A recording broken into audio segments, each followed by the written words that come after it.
겠습니다. 들어가시고요.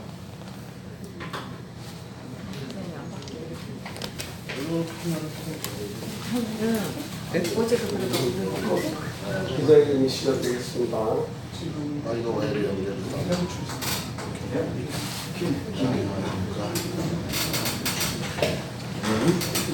네, 우리 그 장기표 대표님에 대해서 간략하게 이력 말씀을 좀 드리도록 하겠습니다. 경남 김해 출생으로서 1945년 12월 27일생으로 되어 있네요. 예, 그렇습니다. 예, 그리고 서울대학교 법학 학사, 그리고 2004년에서 2005년 녹색 3인당 대표 최고위원을 역임을 하셨는데요. 지금 서울대학교 법학 재학 시절 단과대 학생회장을 맡아 노동 문제에 관심을 가졌고 1970년 11월 노동운동과 전태일의 분신자살 소식을 접하고 서울대학교 학생장으로 치르겠다고 가족에게 제의했으며 후에도 계속 노동운동에 지속적 관심을 쏟았다. 이후 유신체제와 군부 독재에 대항하는 민주화 운동을 계속하여 1972년 서울대생 내란 음모 사건을 시작으로 7, 80년대에 걸쳐 수차례 복역을 하였다. 1989년 전국 민족민주연합 사무처장을 지냈고 1990년 제야운동의 제도권 진입을 목표로 이재호, 김문수 등과 함께 민중당을 창당하여 1992년 제14대 국회의원 총선거에 출마했지만 낙선했고 이후 제야운동과 거리를 두고 제도권 정계의 진입을 시도했으나 모두 실패했다. 이런 간략한 내용이 있습니다. 그리고 한 번도 국회의원에 당선되지 못한 그런 아픔을 가지고 있는 것 같습니다. 굉장히 많은 저서들이 있는데 해방의 논리와 자주사상, 도서출판 친구에서 나온 이 저서 외에 굉장히 많은 저서를 가지고 출판을 한 것 같습니다. 오늘 이 시간 오늘 유튜브 연합회가 세 번째에 걸쳐서 이제 장기호 대표님을 모시고 이렇게 생방송을 하게 됐는데요. 오늘 사회를 맡은 강수현 사회자에게 이후의 순서는 넘기도록 하겠습니다. 여러분 박수로 맞이해 주시기 바랍니다. 감사합니다. 장기표 대표님, 네. 무한한 영광입니다. 제가 불러주셔서 감사합니다. 네, 질문 응하실 준비 되셨습니까? 네, 됐습니다. 네, 질문이 몇 가지가 있는데요. 첫 번째는 3, 40년 동안 정교조 교육으로 국민 의식이 좌향화가 됐습니다. 네, 정교조의 폐단과 현재 대표님이 정교조 규탄 집회를 하고 계시는데 정교조를 해체해야 합니까? 아니면 어떻게 변화를 시켜야 된다고 생각을 하시는지 한 말씀 듣겠습니다. 네, 우선요, 이 유튜브 연합에서 저를 초청해서 제 생각을 또 전하고 또 여러분들의 말씀도 들을 수 있는 그런 기회를 주셔서 대단히 고맙습니다. 여러분 아까 이 소개에서도 보셨다시피 저는 1945년생이니까 나이가 75입니다. 75. 여기 계신 분들은 아마 저를 잘 모르실 겁니다. 대체로 아마 그렇지 않을까 싶습니다. 저를 특히 잘 모르는 젊은 분들과 또 이렇게 말씀 나눌 수 있는 기회를 갖게 돼서 대단히 좋습니다. 나중에 그러나 저는 아까 또 소개했듯이 민주화를 위해서 나름대로 쭉 노력해왔고 그리고 또 진보정당 건설을 위해서도 계속 노력해왔습니다. 물론 실패했지만 그러나 제 뜻은 아주 강렬합니다. 혹시 여러분들께서 질문하실 사항이 있으시면 허심탄회하게 질문도 하고 또 좋은 토론이 있게 되기를 바랍니다. 근데 방금 우리 강아나 사회자님께서 정교조에 대해서 물었었는데 마침 모레 8월 3일 오후 5시에 광화문 원표공원 코리아나 호텔에서 동아면세점 그 사이에 있는 원표공원에서 오후 5시에 정교조 규탄대회를 합니다. 국가 100년 대계를 망치는 전교조 해체하라는 구호를 내걸고 전교조 규탄대회를 하게 됩니다. 왜 이렇게 하느냐 하면 또 여러분도 아시는 바와 같이 전교조가 아마 1998년에 이 전교조가 정식으로 이렇게 등록되고 출범했는데, 물론 그 전에 뭐 민주교육을 위한 협의회 이런 단체가 있었습니다. 그때는 이제 제 후배들이 이 전교조 전신 조직을 만들 때 저도 많이 뭐 도움도 주고 그랬습니다. 그래서 전교조가 출범할 때는 많은 국민들의 각광을 받았습니다. 특히 그 각광받은 이유는 촌지 없애기였습니다. 촌지 안 받기. 그게 아주 그때 당시에 촌지가 굉장히 문제가 됐습니다. 사실 저 선생님들이 학부형 보고 나오라 그러면 안 나갈 수도 없고 나갈 수도 없고, 또 나가면 또 돈을 봉투를 하나 줘야 되는데 그 봉투 안에 너무 많이 넣기도 그렇고 좀 적게 넣기도 그렇고 보통 그 고민거리가 아니었는데, 그 전교조가 출범할 때 그 전교조 선생님들은 촌지 안 받기를 목표로 내걸고 실제로 안 받았습니다. 그런데 그 이후에 전교조가 가히 우리나라의 교육 붕괴의 주된 요인이 지금 되고 있습니다. 여러분 잘 아시는 것과 같이 지금 이 학교에서는 정상적인 수업이 안 됩니다. 이른바 평준화 교육으로 말미암아서 그 수업을 하는데 선생님들은 그 중간 위주의 학생들을 상대로 해서 강의를 하게 되니까 위에 3분의 1쯤은 강의 들을 것이 없어서 별로 안 듣고, 밑에 또 3분의 1은 또 못 따라가서 못 듣고, 그러면 공부만 안 하면 가만히 앉아 있으면 되는데 낮잠을 자거나 또는 장난을 치고, 밑에도 그렇고 위에도 그렇고, 그 전체적인 교육 분위기가 안 됩니다. 또 여기다가요, 이 전교조 선생님들이 위주로 돼가지고 뭐 학생 인권은 학생 인권이래 이래가지고 학생들이 수업 시간에요 화장실 간다는 이유로 선생님한테 말도 안 하고 그냥 썩 나갑니다. 나가서 담배 한 대 썩 피우고 들어옵니다. 화장실에 안 가고 또 이러니 공부 분위기가 되겠습니까? 그래서 공부는 어디서 하느냐? 밤 10시쯤 돼가지고 학원에 가서 합니다. 이게 아주 보편화되어 있는 사정입니다. 제가 이 전교조의 문제점, 또 우리 교육 붕괴 실상을 제가 너무 오래 말씀드릴 수가 없고 좀 있으면 또 말씀 나누게 되겠습니다만, 즉 이처럼 이 교육이 붕괴되어 있는데 이 교육 붕괴의 중요한 책임이 전교조 선생님들한테 있습니다. 그래서 제가 이 시간에 또 전교조 선생님들 가운데도 이걸 보는 사람들이 있지 않겠습니까? 이런 항변을 저한테 할 수 있습니다. 왜 교육 붕괴의 책임을 우리들한테 돌리느냐? 좋습니다. 물론 교육 붕괴의 책임이 전교조 교사들에게만 있는 것은 아닙니다. 교육 당국의 무능 여러 가지가 있지만, 그러나 내가 이거 하나는 전교조 선생님들에게 물어보고자 합니다. 여러분들은 첫째, 이런 교육이 붕괴되어 있는 현실을 아느냐 모르느냐입니다. 압니까 모릅니까? 알아야 될 거 아닙니까? 이건 모릅니까 이거? 이거 뭐 이게 세상이 다 아는 일인데, 그 다음에 안다면 여러분들은 이 교육 붕괴를 극복하기 위해서 전교조는 어떤 이 극복 방안을 내놓은 일이 있는지 없는지 한번 자성해 보기 바랍니다. 여기까지 말씀드리고, 혹시 또 전교조의 문제점에 대해서 더 좀 말씀드려야 될 일이 있다면 제가 말씀드리겠습니다. 좀 더 먼저 우리 강 사회자님 말씀 좀 하시고. 네.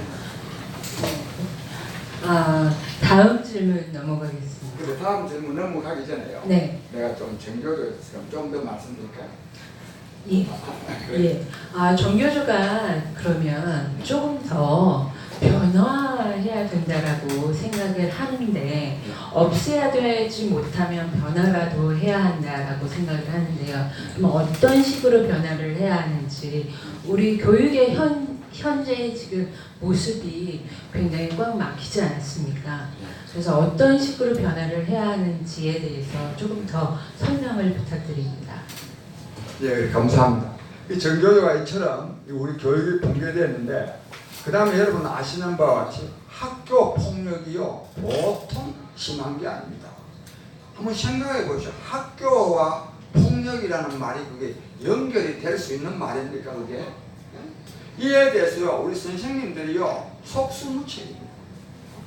말할 수가 없어요. 말하면요 학생 인권유린이라고 그러고 또 심지어는 또 만약에 그 학생 상호간에 싸웠는데 어느 쪽 학생이 잘못했으면 나무랄 수 있어요. 나무라면 또 그쪽 학부모들이 또 들고 일어납니다.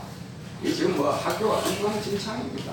또 여기다가 학생 인권조례라는 걸 만들어 가지고 선생님들이요 두발이라든지 복장이라든지 소지품에 대해서 검사를 못합니다. 이건 사생활이라고 합니다.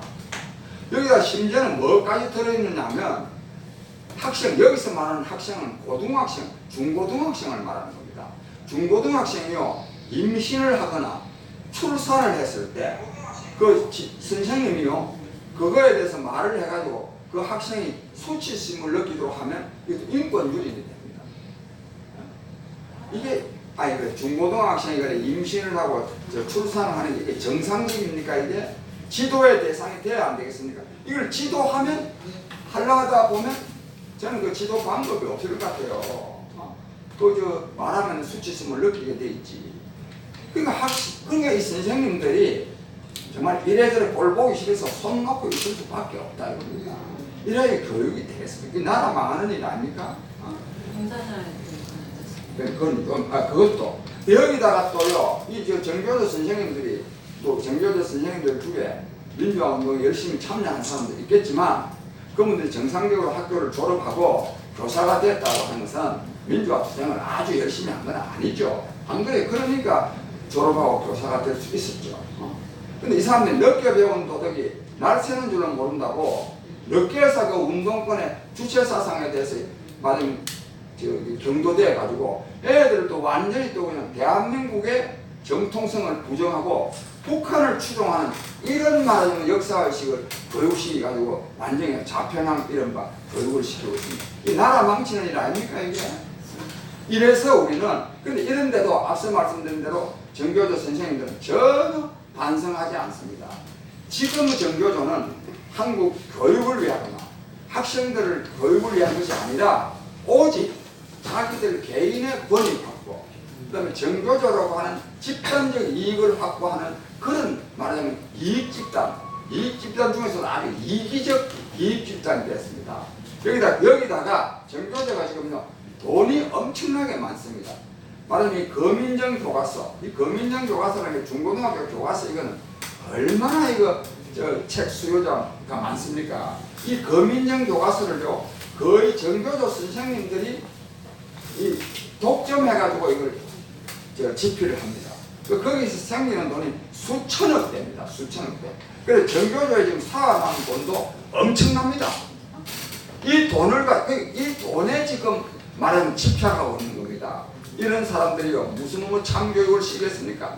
참교육. 그런데 이런 사람들인데요 이 교육당국, 교육감이라는 사람들 아십니까? 이 사람들 여기 절절절절 끌려다닙니다. 심지어는 문재인 정권도 끌려다닙니다. 얼마 전에는요, 이거 참 기가 막힌 일인데 교육부 고위공직자가 아마 국장급, 이 부의사관쯤 되는 사람이 그 교과서 중에 말하자면 대한민국의 정통성을 옹호하는 걸 다 고쳤어요. 북한 주장에 따라가는 그런 거를 210군데를 고쳤는데 이걸 그 저자한테 허락을 맡아야 되거든요. 즉 이걸 고치려고 그러면 저자의 나름이 있어야 돼요. 저자한테 물어보지 않고요 도장을 위조로 해가지고요 그걸 고쳐버린 거예요. 이에 대해서 이거 엄벌해야 되는 거 아닙니까 이거? 그냥 불기소 기소해놨고 그 사람이 지금 출세를 진급을 해가지고 해외 어디 나가 있답니다. 이 문재인 정권은 이렇습니다. 국민 여러분, 이거 우리 용납해가 되겠습니까 이게? 그래서 이 말하면 정교조의 이 교육 붕괴, 망국적 현상, 그리고 문재인 정권의 정교조 비호를 이걸 척결을 하려고 하면은 나라의 주인인 국민이 나서야 됩니다. 그래서 저희 국민의 소리에서는 이번 8월 3일 모레죠. 8월 3일 오후 5시 광화문에서 정교조 규탄대회를 하고자 합니다. 국민 여러분들 많은 관심과 지지, 참여를 당부드립니다. 감사합니다. 교육이 너무나도 중요한 이슈라고 생각을 합니다. 네, 그러고 보니까 우리 장기표 대표님 같은 경우에는 서울대학교를 졸업을 하셨습니다. 졸업은 제대로 하셨습니까? 예, 제대로 졸업 못했죠. 저는 간단히 말씀드리면 저는 딱 30년 만에 졸업했습니다. 30년 만에. 저는 재적을 몇 분 당했는지, 복학을 몇 분 했는지 별로 생각해 보지 않고 하여튼 저는 30년 만에 대학을 졸업했으니까 그 졸업장 사실 그냥 준 거죠. 학교에서 민주화가 됐으니까. 그것이 아주 저의 대학 생활을 그 30년 동안 학교 다니는 게 말해준다고 봅니다. 아시다시피 조국 수석이 있습니다. 지금은 수석이 아니죠. 조국 씨가 지금 20년 후배로 알려져 있습니다. 장기표 대표님이 생각하는 조국이란 사람은 어떤 사람인 것 같으십니까? 예, 저희 국민이 지켜보는 이 방송에서 조국 씨 개인에 대해서 길게 말씀드리고 싶지는 않습니다. 그러나 우리 그 사회자께서 물으셨으니까 조국 씨는 대학 교수다워야 되는데 이민정 수석 비서관 오기 전에 이 사람이 정치인인지 대학 교수인지 모르겠습니다. 저는 그런데 이런 교수를 그대로 두는 서울대학교도 저는 문제가 있다고 생각합니다. 네. 저는 이 서울대학교 총장은 정말로 그런 총장 하면 뭐합니까 그거. 조국 씨 같은 사람은요 대학 교수인데도 책 하나 제대로 쓴 게 없어요. 내가 그래서 조사도 해봐. 네이버 여러분 들어가 보세요. 그 사람이 쓴 전공 서적 하나 제대로 없습니다. 온갖 문제, 자기 전공과 관련된 문제에 글도 쓰고 말도 해야 되는 거지. 조국이가 무슨 만물 박사입니까? 그래서 정치권으로 나오든지. 근데 또 문제는요, 내가 오다가 지금 뉴스를 보니까 조국 씨가 지금요, 며칠 후에 법무부 장관 된다고 하는데 서울대학교도 다시 또 복직을 했더라고요. 이 서울대학교 이게 뭐 하는 데입니까, 이게? 조국이 마음대로 들어갔다가 나갔다가 하는 데입니까? 국민 여러분. 이것이 지금 대한민국의 현실입니다. 우리는 분노해야 합니다. 저 장기표는 나이가 지금 75이지만 대한민국이 이런 나라로 있는 것은 제가 두고 볼 수 없어서 매주 토요일 날 광화문에서 국민과의 대화라는 이름으로 집회를 합니다. 그래서 이 대한민국을 바꿔야 됩니다. 이 국정 운영을 이렇게 하는 문재인 정권도 끝장을 내었습니다. 저는 이런 마음으로 이 나이에도 불구하고 활동을 하니까 많은 지지와 성원 참여가 있기를 바랍니다. 감사합니다. 저도 국민의 한 사람으로서 지지를 감사합니다. 네, 보내드립니다. 좀 다른 이야기를 한번 해볼까 합니다. 예. 노무현 씨와 김대중 씨에 대한 인터뷰 기사를 조금 제가 봤습니다. 거기에서 서로 그러니까 사람 취급을 안 했다고 하셨어요. 그렇게 평가를 하셨는데 지금 노무현 씨는 김대중 씨 때문에 대통령이 됐다라고 했습니다. 왜 그랬다고 생각을 하십니까? 예, 제가 그렇지 않아도 저 오늘 이 기자 회견과 관련해서 질문지를 제가 봤는데 네. 너무 좀 과거의 일에 대해서 좀 많이 질문을 만들어놨네요. 그래서 되도록이면 과거가 전혀 중요하지 않은 것은 아니지만 그래도 국민의 관심 지금 궁금하고 한 것은 현재와 미래가 아닐까 저는 생각합니다. 그래서 과거에 대해서는 제가 되도록 짧게 말씀드리고자 합니다. 또 이런 이 말을 제가 한 일이 있어서 아마 여기 어디 스크린을 뽑다 보면 이런 질문이 나오는데 간단하게요. 노무현 씨하고 김대중 씨하고는 굉장히 사이가 안 좋습니다. 서로요 양쪽 다 서로 인간 취급 안 하는 사이입니다. 그 다음에 흔히들 특히 보수 세력들이 말하기를 노무현 씨가 대통령 된 것은 김대중 대통령 도움 때문이다 이렇게 생각하는데 저는 그렇게 생각하지 않습니다. 저는 그렇고 그 다음에 노무현 씨가 대통령이 돼가지고요 김대중 씨 최측근은 전원 구속됐습니다. 김대중 씨도 완전히 노무현 씨 때문에, 노무현 대통령 때문에 완전히 기거렸습니다. 말하자면 대북 송금 있지 않습니까? 이거는 통치권 자원 차원에서 행거를 해가지고 말하자면 이 기소를 유죄 취급을 안 받도록 할 수도 있었는데 네. 노무현 대통령이 그 거부권을 행사를 안 했습니다. 네. 노무현 대통령이 그러니까 대북 송금이 처벌될 수 있도록 한 거예요. 네. 그래가지고요 김대중 대통령 비서실장 한 사람들 김중건 씨 하나 빼고 전부 다 구속됐어요. 지금 박지원 씨라고 있잖아요. 나는 참 저 사람 참 정치 생명도 끈질긴데 저 사람은요 그 노무현 정부 때 구속돼가지고요 자칫하면 죽을 뻔했습니다. 저 사람이 김대중 정권의 최대 실세인데 만약에 김대중 대통령이 노무현 대통령을 노무현 씨를 대통령으로 만드는데 크게 역할을 했다면 그건 박지원 씨가 반드시 역할을 안 할 수가 없죠. 핵심 세력인데. 근데 그렇게나 그래 그 열심히 한 사람은 그래 교도소에서 그래 거의 죽도록 그래 징역을 살도록 만들겠어요?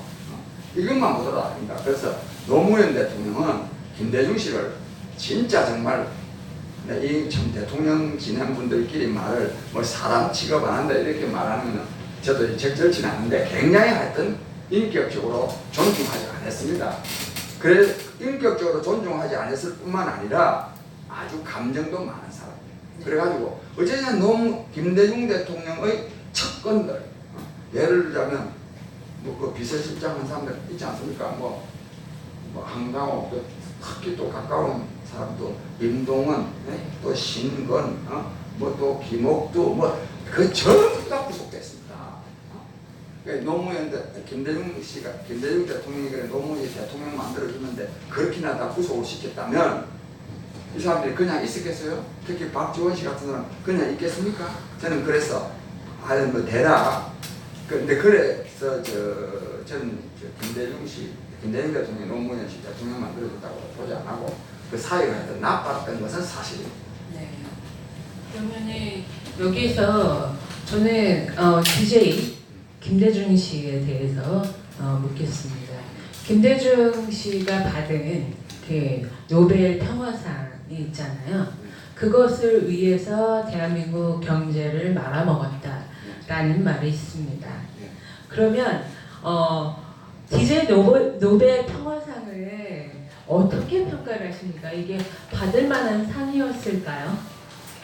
아이고, 예, 저는요 김대중 대통령이 노벨상을 받기 위해서 대한민국 경제를 완전히 미국에 팔아넘겼다고 생각하는 사람입니다. 네. 그래서 제가 그때는 이 인터넷이 발달이 안 되고 말하자면 이 통신 하이텍, 천리안, 나우누리 이런데 제가 그때부터 사회적 정치를 활동을 해왔는데 그때 내가 어떤 글을 쓰느냐 하면 노벨상 욕심 때문에 나라가 망하겠다 이런 제목의 글을 썼어요. 그게 이제 인터넷에 통신에 올린 건데도 불구하고 이 굉장히 말하면 자극적이지 않습니까? 센세이션. 그래서 이게 막 일간지가 막 신문에 막 쫙 보도가 되었어요. 그래서 제가 이 김대중 씨하고 사이가 달라졌어요. 그쪽하고. 그래서 저는 김대중 대통령이 노벨상을 받으려고 그러면은 북한에도 잘 보여야 되고 미국에도 잘 보여야 되는데 아니 뭐 그 때문에 그랬다는 생각을 하고 그래서 제가 이와 관련된 책을 2권을 썼어요. 하나는 국가 파산을 막을 희망의 메시지 구국선이라는 책을 쓰고 또 하나는 대통령님 나라 팔리는 소리가 들립니다. 무슨 말이냐? 대통령 지금 나라 팔아먹고 있다. 이런 책을 내가 2권 쓰기까지 했거든요. 정확한 증거가 있으십니까? 그건 이제 그 책에다가 내가 자세하게 써놨죠. 뭐 증거를 한 가지만 말한다면 그때 IMF의 요구사항이 5가지가 있는데 그건 아주 부당한 요구인데 그걸 전부 다 김대중 대통령은요 그거를 100% 수용한 게 아니라 120% 수용했어요. 120%. 그러니까 BIS 8%라는 게 있는데 IMF가 요구한 것은 BIS의 이행 계획서를 제출하라고 했는데 김대중 정부는요 이행 계획서가 아니라 그냥 한 1년 사이에 그냥 BIS 8% 그냥 다 맞춰버렸어요. 그러다 보니 기업이 전부 다 도산됐습니다. 이거는 복잡한 말이라서 여기서 뭐 상당한 설명을 요하기 때문에 이제 질문을 하셨으니까 그렇고요. 그다음 노벨 평화상은 이래가지고 받은 것이기 때문에 문제는 있지만 그러나 저는 대한민국 대통령이 노벨 평화상을 받은 것을 굉장히 저는 자랑스럽게 생각합니다. 특히 우리나라에서 노벨상 받은 사람 한 사람도 없는데 또 그 노벨상 중에도 평화상이 좋은 거예요. 저는 평화상을 받은 것은 당장은 여러 가지 문제가 있다 하더라도 우리 민족적으로 정말 노벨 평화상 수상자가 나왔다 이거예요.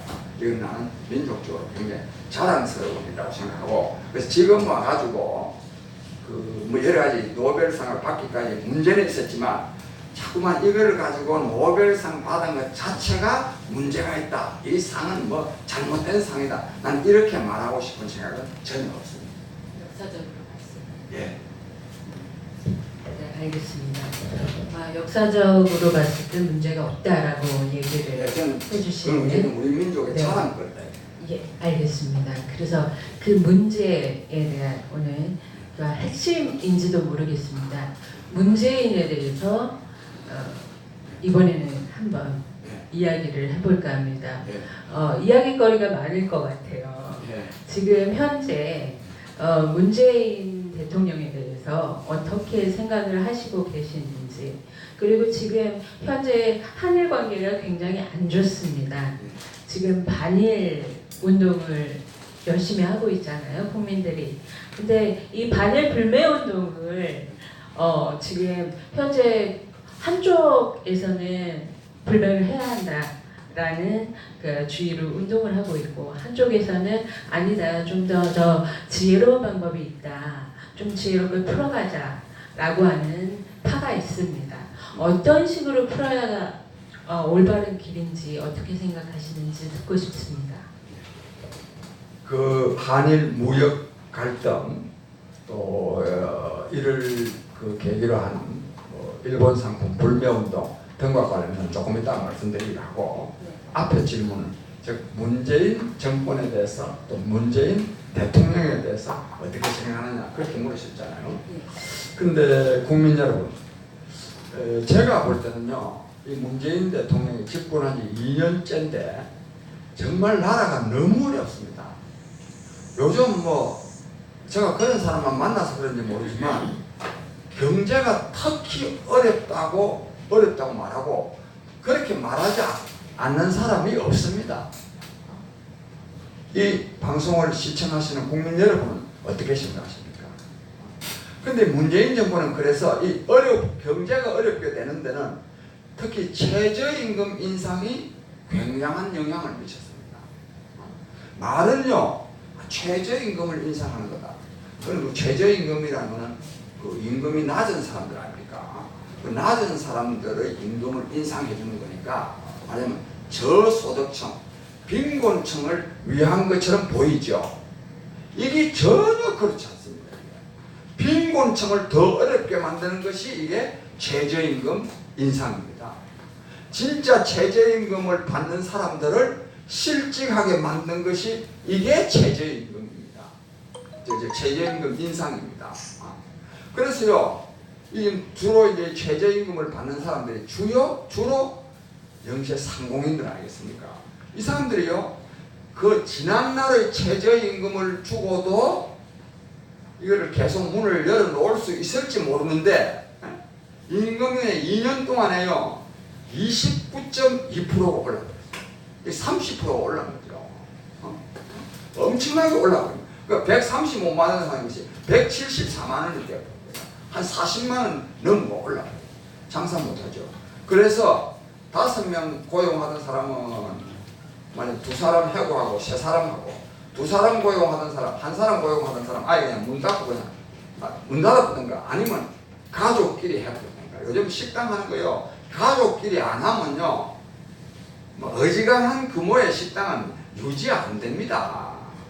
이런 실정이 돼 있습니다. 이거를 모르고 최저임금 인상을 해가지고 올렸는데, 이래가지고 완전히 자영업도 망하고 소상공인들 다 어려움에 처했는데, 이 어려움에 처해 이 사람들이 더 어려워지고 오히려 상층부는요 더 늘어났어요. 소득이 더 늘어났어요.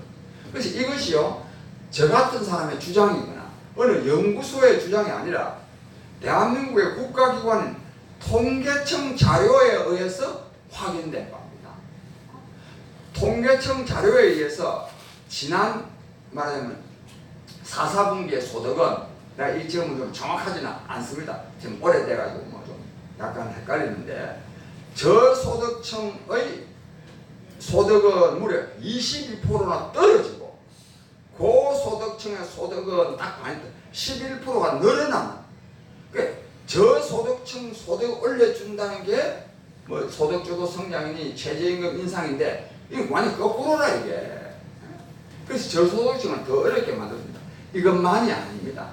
지금 뭐 여러 가지로 탈원정하는 것도 있지 않습니까? 이거요 지금 전 세계적으로 한국의 원자력 기술이 발달해가지고 다른 나라들이 지금 막 한국에서 지금 이 수입하려고 말하는 그 한국 기업들을 와서 짓도록 하기 위해서 뭐 여러 가지 요청인데 우리나라는 지금 이거 없이가 지금 바쁩니다. 근데 지금 저도 이런 거 자세한 거는 옛날에는 잘 몰랐습니다. 그런데 이번에 나온 거 보니까 이 지금 뭐 신재생 에너지라 해가지고 풍력 뭐 이런 거 해도 이 또 전부 저 풍력이나 태양광 이걸 해도요 이 기기를 또 전부 다 중국에서 다 수입한다는 거예요. 되게 또 기가 막힌 일이에요. 내가 이와 관련 하나하나 다 말씀드릴 수 없고 특히 대북 정책과 관련해서도 이게 지금요 북한은 지금 절대로 남한하고 사이좋게 지내려고 하지 않습니다. 그런데 꼭 말씀드릴 기회가 있으면 말씀드릴 텐데 계속 지금 짝사랑하고 저자세라 해가지고 엉망진창으로 만들어놨어요 지금. 남남 갈등도 만든다. 그 다음에 북한이 핵무기를 전혀 포기할 의사가 없는데 김대중 대통령은 맨날 뭐 북한이 핵무기 포기할 의사가 있다는 걸 했었습니다. 그런데 요거는 또 말이 길었기 때문에 이 부분이 중요한 문제이기 때문에 제가 조금 이따 다시 한번 말씀드릴 기회가 있습니다. 요컨대 결론은 뭐냐? 즉 문재인 정부는 이처럼 국정 운영을 엉망을 하고 있습니다. 나는 이런 정부는 앞으로 3년 더 가면 돌이킬 수 없는 말하자면 망국적 현상으로 떨어지지 않을까 싶습니다. 그런데 국민 여러분, 진짜 문제는 뭐냐면요, 이 실정 잘못하는 데만 있는 것이 아니라 이 정권은요, 문재인 정권은 잘못을 인정하지 않습니다. 소득주도 성장, 최저임금 인상이 앞서 말씀드린 대로 저소득층에게 오히려 피해가 된 게 통계청 자료에 의해서도 확인되었는데도 인정하지 않습니다. 뭐라고 말하느냐? 국민이 아직 문재인 정권의 경제정책이 옳음을 체감하지 못해서 그렇다. 국민 탓합니다. 나쁜 사람들 아닌가 이거? 여기다가요 인사가 완전히 개판 아니었습니까? 아까 그 조국 민정수석 나왔지만 조국 민정수석이라는 사람이 이 인사 문제는 이 민정수석 관할인데 엉망진창으로 하지 않았습니까? 이래가지고요 국민들이 자꾸만 이 인사가 빵집니다. 뭐 비판하면요 인사가 뭐가 잘못되느냐 이 하는 사람들입니다. 여기다가요 한 수 더 떠가지고요 얼마 전에 한 2달 됐나요? 취임 몇 주년? 2주년 해가지고 KBS 기자하고 대담을 하는데 이런 말을 했어요. 국회에서 반대한 즉 장관 후보자들 국회에서 반대한 사람들이 나중에 보니까는 일 더 잘하더라. 국민 여러분 이게 말입니까 이게? 이는 국민을 모독하는 말입니다. 이런 사람 대통령 하면 안 됩니다. 이런 사람들. 이처럼 문재인 정부는 잘못하는 것도 문제지만 잘못하는 것을 인정하지 않습니다. 그래서 이 정부는 구제불능이라고 생각합니다. 여기에서 제가 돌발 질문 한 가지를 한번 드려보겠습니다. 제가 장기표 대표님이 인터뷰하신 기사 내용을 읽어본 적이 있습니다.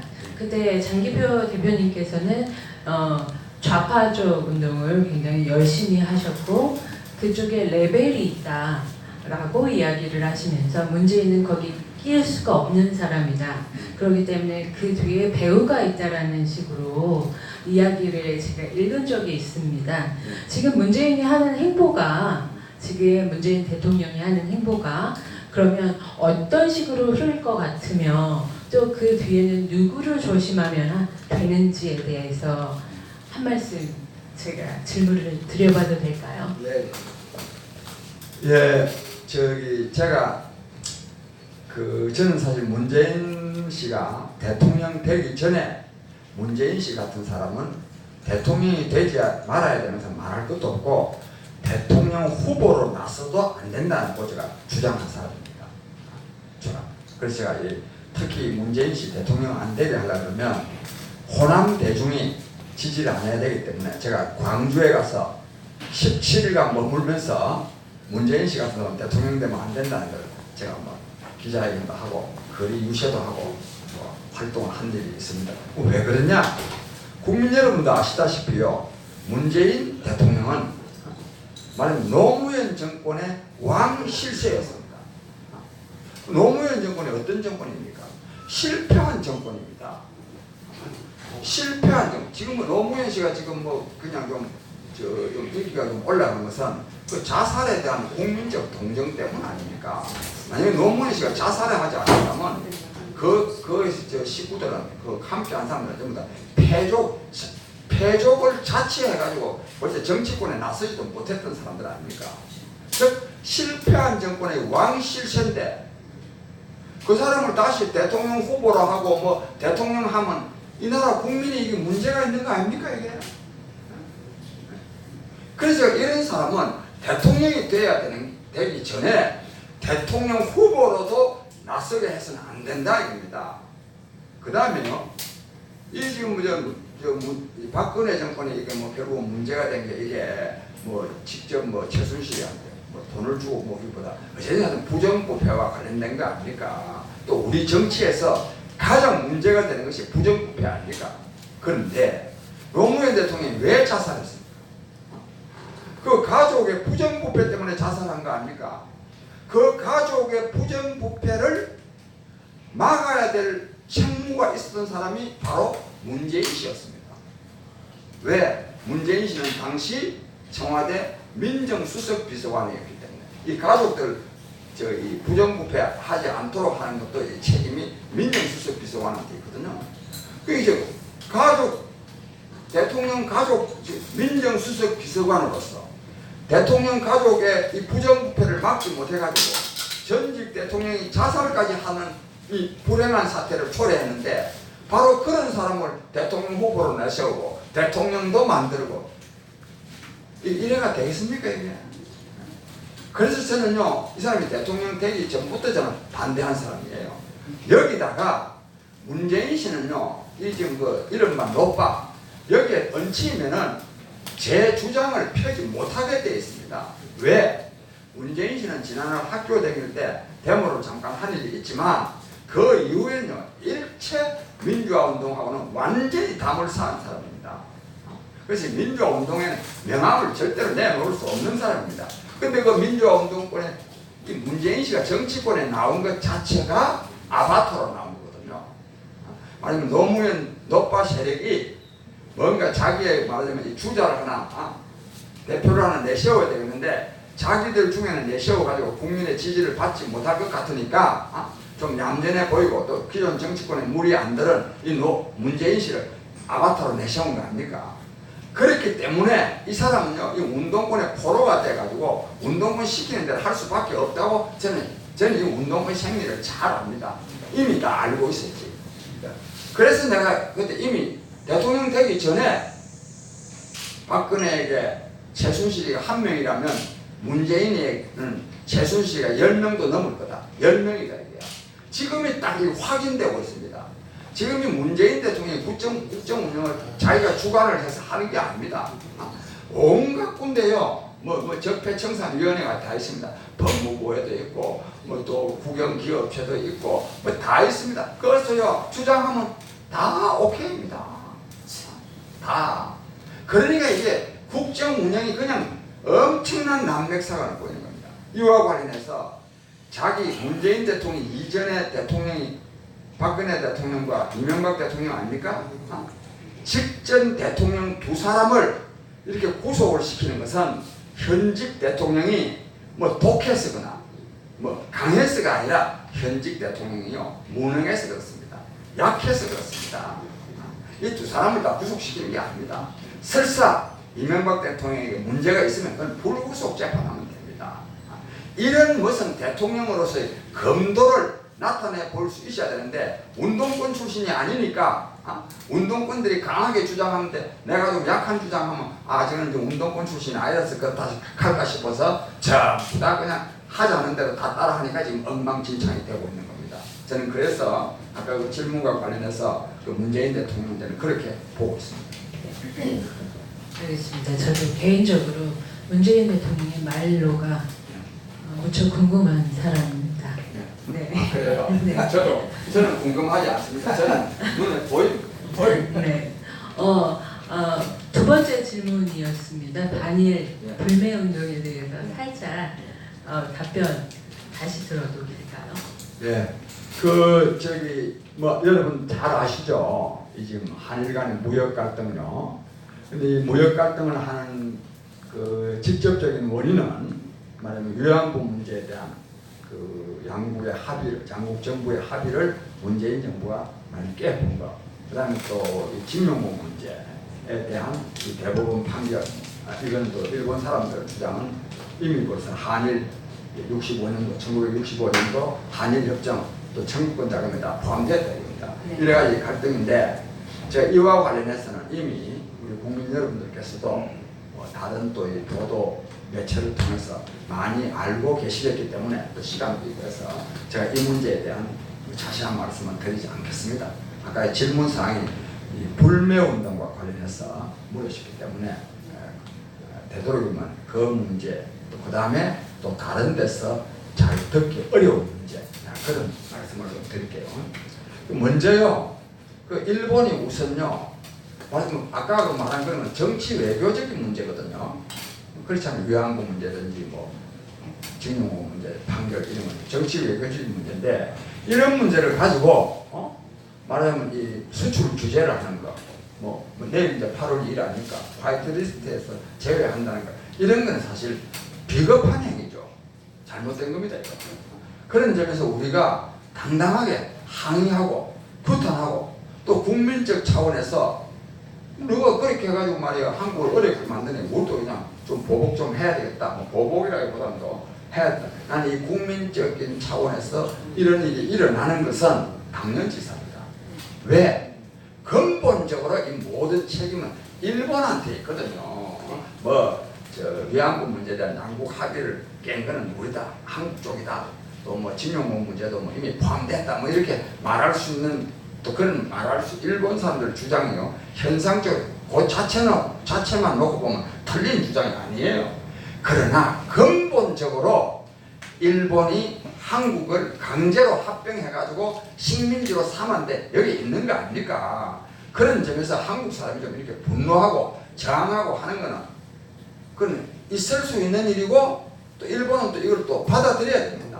나는 그런 점에서 그 불매운동이 일어나고 하는 거 나는 뭐 나쁘지 않다고 봅니다. 또 그것도 저도 또 그런 또 국민의 또 결기가 있어야죠. 그러나 국정을 운영하는요, 국정 운영 책임자는 이렇게 대하면 안 됩니다. 국정 운영 책임자는 말하자면 전체적으로 말하자면 이 일본과의 관계를 어떻게 해야 될 것인지에 대한 전략적 구상이 있어야 됩니다. 전략적 구상은 어째야 되느냐? 한일 관계가 좋아져야 되는 겁니다. 세상에 뭐 개인 간에 또 여러 가지 이해관계가 다른 게 또 있을 수 있지 않습니까? 뭐 어떤 부분에서는 내가 더 나은 것도 있고 또 어떤 부분에서는 우리 또 사회자께서 나은 것도 있고 뭐 이래 복잡한데 국가 간에 뭐 무역 문제도 있고 외교 문제도 있고 뭐 역사 문제도 있고 뭐 온갖 게 많이 얽혀 있을 거 아닙니까? 그러면 이거 하나하나를요 하나하나를 다 따져가지고 맨날 저 관계 끊었다가 이었다가 이러다 보면 끝이 없잖아요. 전략적 구상이잖아요. 한일 관계가 좋아야 됩니다. 왜? 강력한 중국이 보상하고 있기 때문에 일본과 한국이 사이가 나쁘면 우리는 이게 이제 이런 걸 뭐 디바이드 룰이라고 하거든요. 분리해서 통치하는 거예요.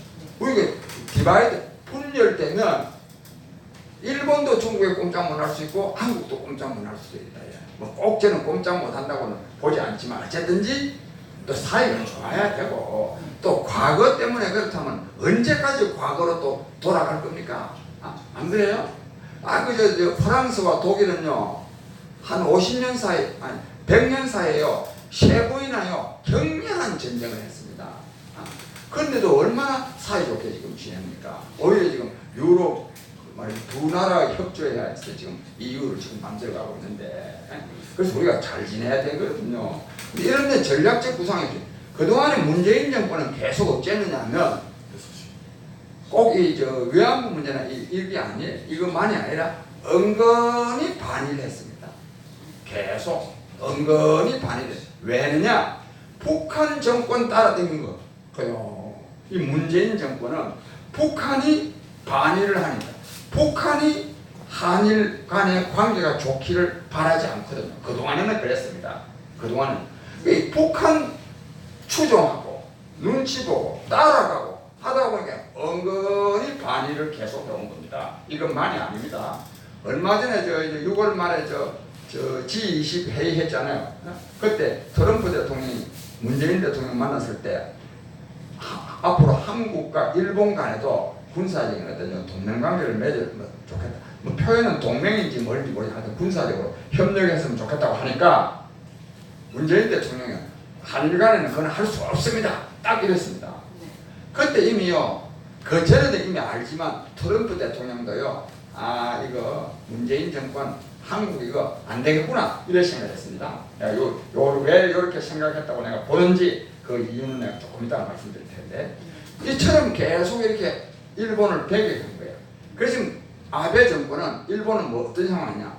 이거 그동안에 말하자면 위안부 합의 파기, 뭐 징용공 배상 판결 이것도 못마땅하지만 근본적으로 문재인 정권 너는 한국은 계속 일본하고 사이 나쁘려고 해왔으니 그래 나쁘자 차제. 그래서 이게 무역 갈등이 아니고요, 한일 국가 간의 외교적인 갈등입니다. 앞으로요, 일본은 되도록이면 한국하고 같이 안 하려고 합니다. 여기 이제 다른 데서는 어떻습니다. 이건 제가 이거 아주 정말 생각한 건데 한번 말씀 들어보세요. 어떤 일이 지금 벌어지고 있느냐 하면, 문재인 정권이 계속 이 북한 눈치 보다가 이러다 보니까 이러다 본 게 하나 있고, 그 다음에 이제 미국 트럼프 대통령은 북한의 핵무기 보유를 용인하고 있습니다. 국민 여러분, 저는 오래전부터 작년 6월 10일 싱가포르 북미 정상회담 딱 보고, 물론 그 전에 말랐으니 5월 31일 날 김영철 북한 노동당 부위원장이 미국 뉴욕에 가가지고 또 다음 날 또 워싱턴에 가서 트럼프 대통령 만났는데 그때 딱 보고 이거는 이제는 트럼프 대통령은 북한의 핵무기 보유를 용인하게 돼 있다. 제가 알아낸 겁니다. 이거 다 제가 옛날에 다 페이스북에 글 다 써놨습니다. 또 말도 하고. 그런데 지금 그 중간에 다 빼고 국민 여러분, 트럼프 대통령은요 북한의 핵무기 보유를 용인하고 있습니다. 근데 왜 용인할까요? 이것은 북한을 중국 편에서부터 떼어내 가지고 미국 편에 서겠다는 겁니다. 이것을 트럼프 대통령이 요청해서가 아니라 북한 김정은 위원장이 트럼프 대통령에게 이렇게 말을 했습니다. 이렇게 말을 하니까 트럼프 대통령이 생각하니까 기가 막힌 아이디어거든요. 왜? 미국의 최대 대외 전략은 북한 핵이 아닙니다. 중국 포위 전략입니다. 이 중국 포위 전략을 하는데 북한이 미국 편에 들어온다면 얼마나 이거는 좋은 겁니까? 그래서 미국 편에 들어오는 상황에서는 핵무기를 보유하고 있으면 더 좋죠. 왜? 중국과는 이제 사이가 멀어지는데 미국 편에 쓴 나라니까 북한이 핵무기 갖고 있는 것이 미국한테는 한 개도 나쁠 게 없지. 이건 좀 따져봐야 될 문제는 있지만, 그래서 지금요 트럼프 대통령은 북한의 핵무기 보유를 용인하면서 북한을 미국 편으로 끌어들이려고 하고 있습니다. 그래서 이건 싱가포르 회담 보면 압니다. 싱가포르 회담에서요 북한의 비핵화를 합의한 일이 없습니다. 싱가포르 회담 4개항이 있는데 천상력이 저 말씀을 처음 듣는 분도 계시겠기 때문에 제가 좀 설명을 드릴게요. 싱가포르에서요 트럼프 대통령과 김정은 위원장이 4개항을 합의를 했는데 작년 6월 12일 합의는 여기에요 북한의 비핵화가 없습니다. 4개항 합의 1번이 뭐냐? 새로운 북미 관계의 수립입니다. 2번은 뭐냐? 한반도의 완전하고도 항구적인 평화체제 수립입니다. 3번은요 앞에 두 개는 미합중국과 조선민주주의인민공화국은 뭐뭐를 합의한다 이래 되는데 3번은요 주어가 조선민주주의인민공화국 하나뿐입니다. 조선민주주의인민공화국은 판문점 선언 4.27 판문점 선언을 재확인하며 한반도의 완전한 비핵화를 향하여 영어로는 toward 노력할 것으로 toward 다짐한다. 콤밋다. 북한이 일방적으로 한반도의 비핵화를 향하여 노력할 것을 다짐합니다. 여러분 한반도 비핵화는요 북한 비핵화가 아닙니다. 한반도 비핵화 하려고 그러면요 주한미군 다 철수해야 됩니다. 그러니까 북한의 비핵화를 합의한 적이 없단 말입니다. 그런데도 우리나라는요 우리나라 정치권에서도 이거를 모릅니다.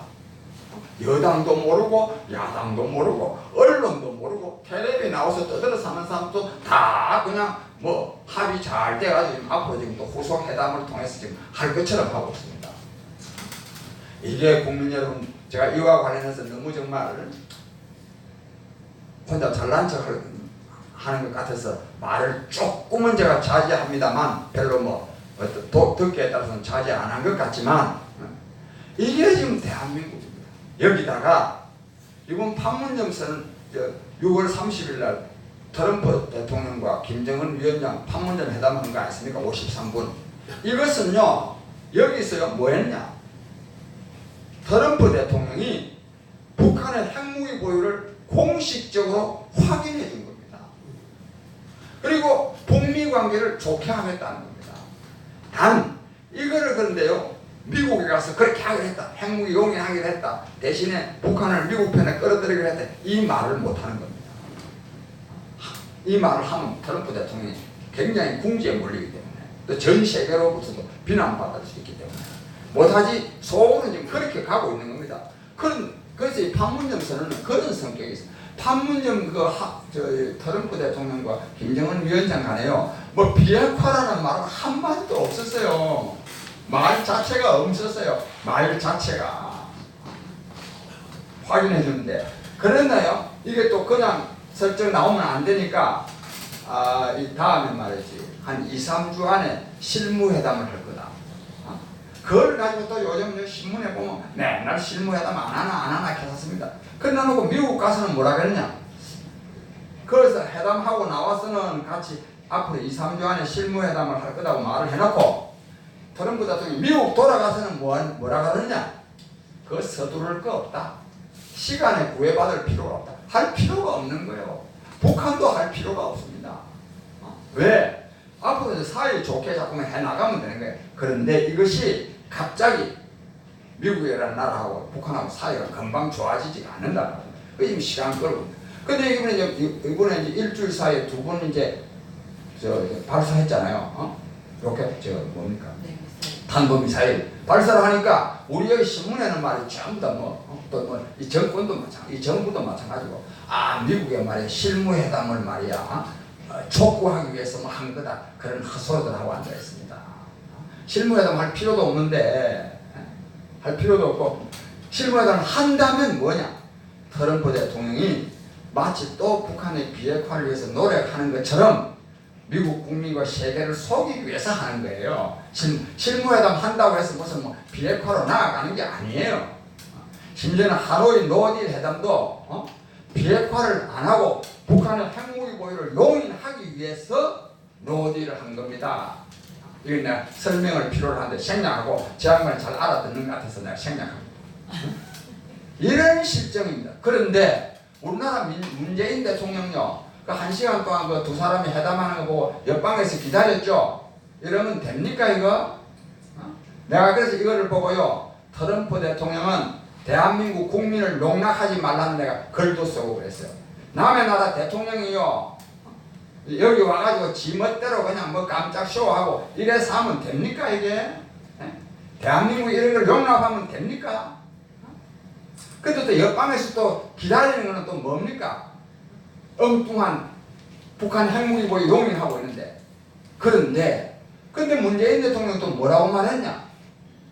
종전선언을 뭐 문서상으로는 하지 않았지만 사실상의 종전선언을 했고, 이제는 한반도 평화시대를 선언한 것이다. 북한이 핵무기를 갖고 있는데 무슨 뭐 평화시대입니까? 그래야 지금 우리 언론이 내가 하나는 엉망진창입니다. 엉망진창. 이런 시대입니다. 그 다음에 끝으로 지금 앞으로 사태가 어떻게 돼가느냐? 한미일 연대가 아니고 한국, 미국, 일본 동맹이 아니고 북미일 동맹으로 지금 나아가고 있습니다. 북한, 미국, 일본이 지금 동맹으로 나아가고 있는 거예요. 그럼 대한민국은 어떻게 되느냐? 낙동강 오리알 됩니다. 북한 짝사랑하다가 북한 저자식 어떻게 북한하고 관계 좋으려고 했는데 북한으로부터도 완전히 그냥 무시당합니다. 무시당하고 남북 관계도 절대로 좋아지지 않습니다. 왜? 북한은요, 남한을 취급을 안 합니다. 이제 한반도의 유일한 국가는 조선민주주의 인민공화국이다 이거야. 남한은 앞으로요, 대만짱 납니다. 대만짱. 이거를요, 국정 운영하는 사람들이 이것도 천지도 모르고 말입니다. 그래서 내가 이 말을 확인하는 거예요. 내가 이런 말을 오래전부터 했는데 어제 아베 발언에서요, 내 이 말이요, 여러분 한번 들어보세요. 굉장히 사실임을 확인해 주고 있습니다. 아베 수상이, 어제 일본 아베 수상이 뭐라고 말했냐면, 북한의 미사일에 대해서 그 기자가 물었어요. 이분이 북한에서 지금 말이지, 이러니 풀압 미사일이라고 아주 뭐 고성능 미사일입니다. 이 손대에 대해서 어떻게 생각하느냐 그러니까, 일본의 국가 안보에는 전혀 상관없다. 아베가 딱 이렇게 답변했어요. 이래 답변할 일입니까 이게? 옛날 같은 뭐 그렇게 하고, 그 다음에 북한 문제에 대해서는 앞으로 미국과 협의해 나갈 것이다. 이게 무슨 말이냐? 북한하고 앞으로요, 북미일 동맹 관계를 하는 데는 미국과 협의한다는 겁니다. 뭐 북한 비핵화를 위해서 협의한다는 게 아닙니다.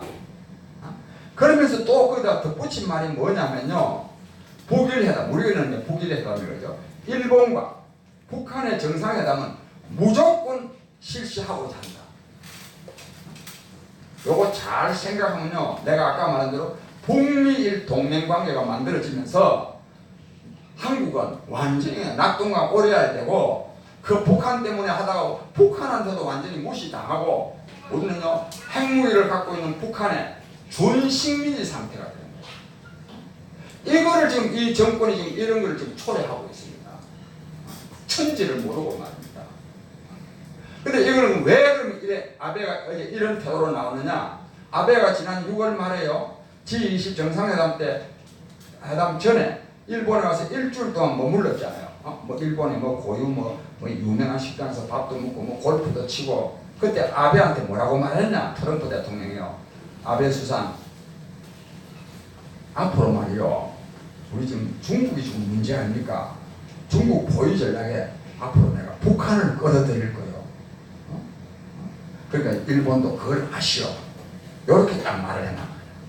즉 핵무기 문제에 대해서는 말은 암만 가깝지만 핵무기를 용인하겠다 이 말은 안 하는 거야. 왜? 언제 또 나중에 또 뭐 관계가 어떻게? 그러니까 북한을, 그러니까 아베가 딱 감을 잡은 거지. 그래서 어제와 같은 발언이 나온 겁니다.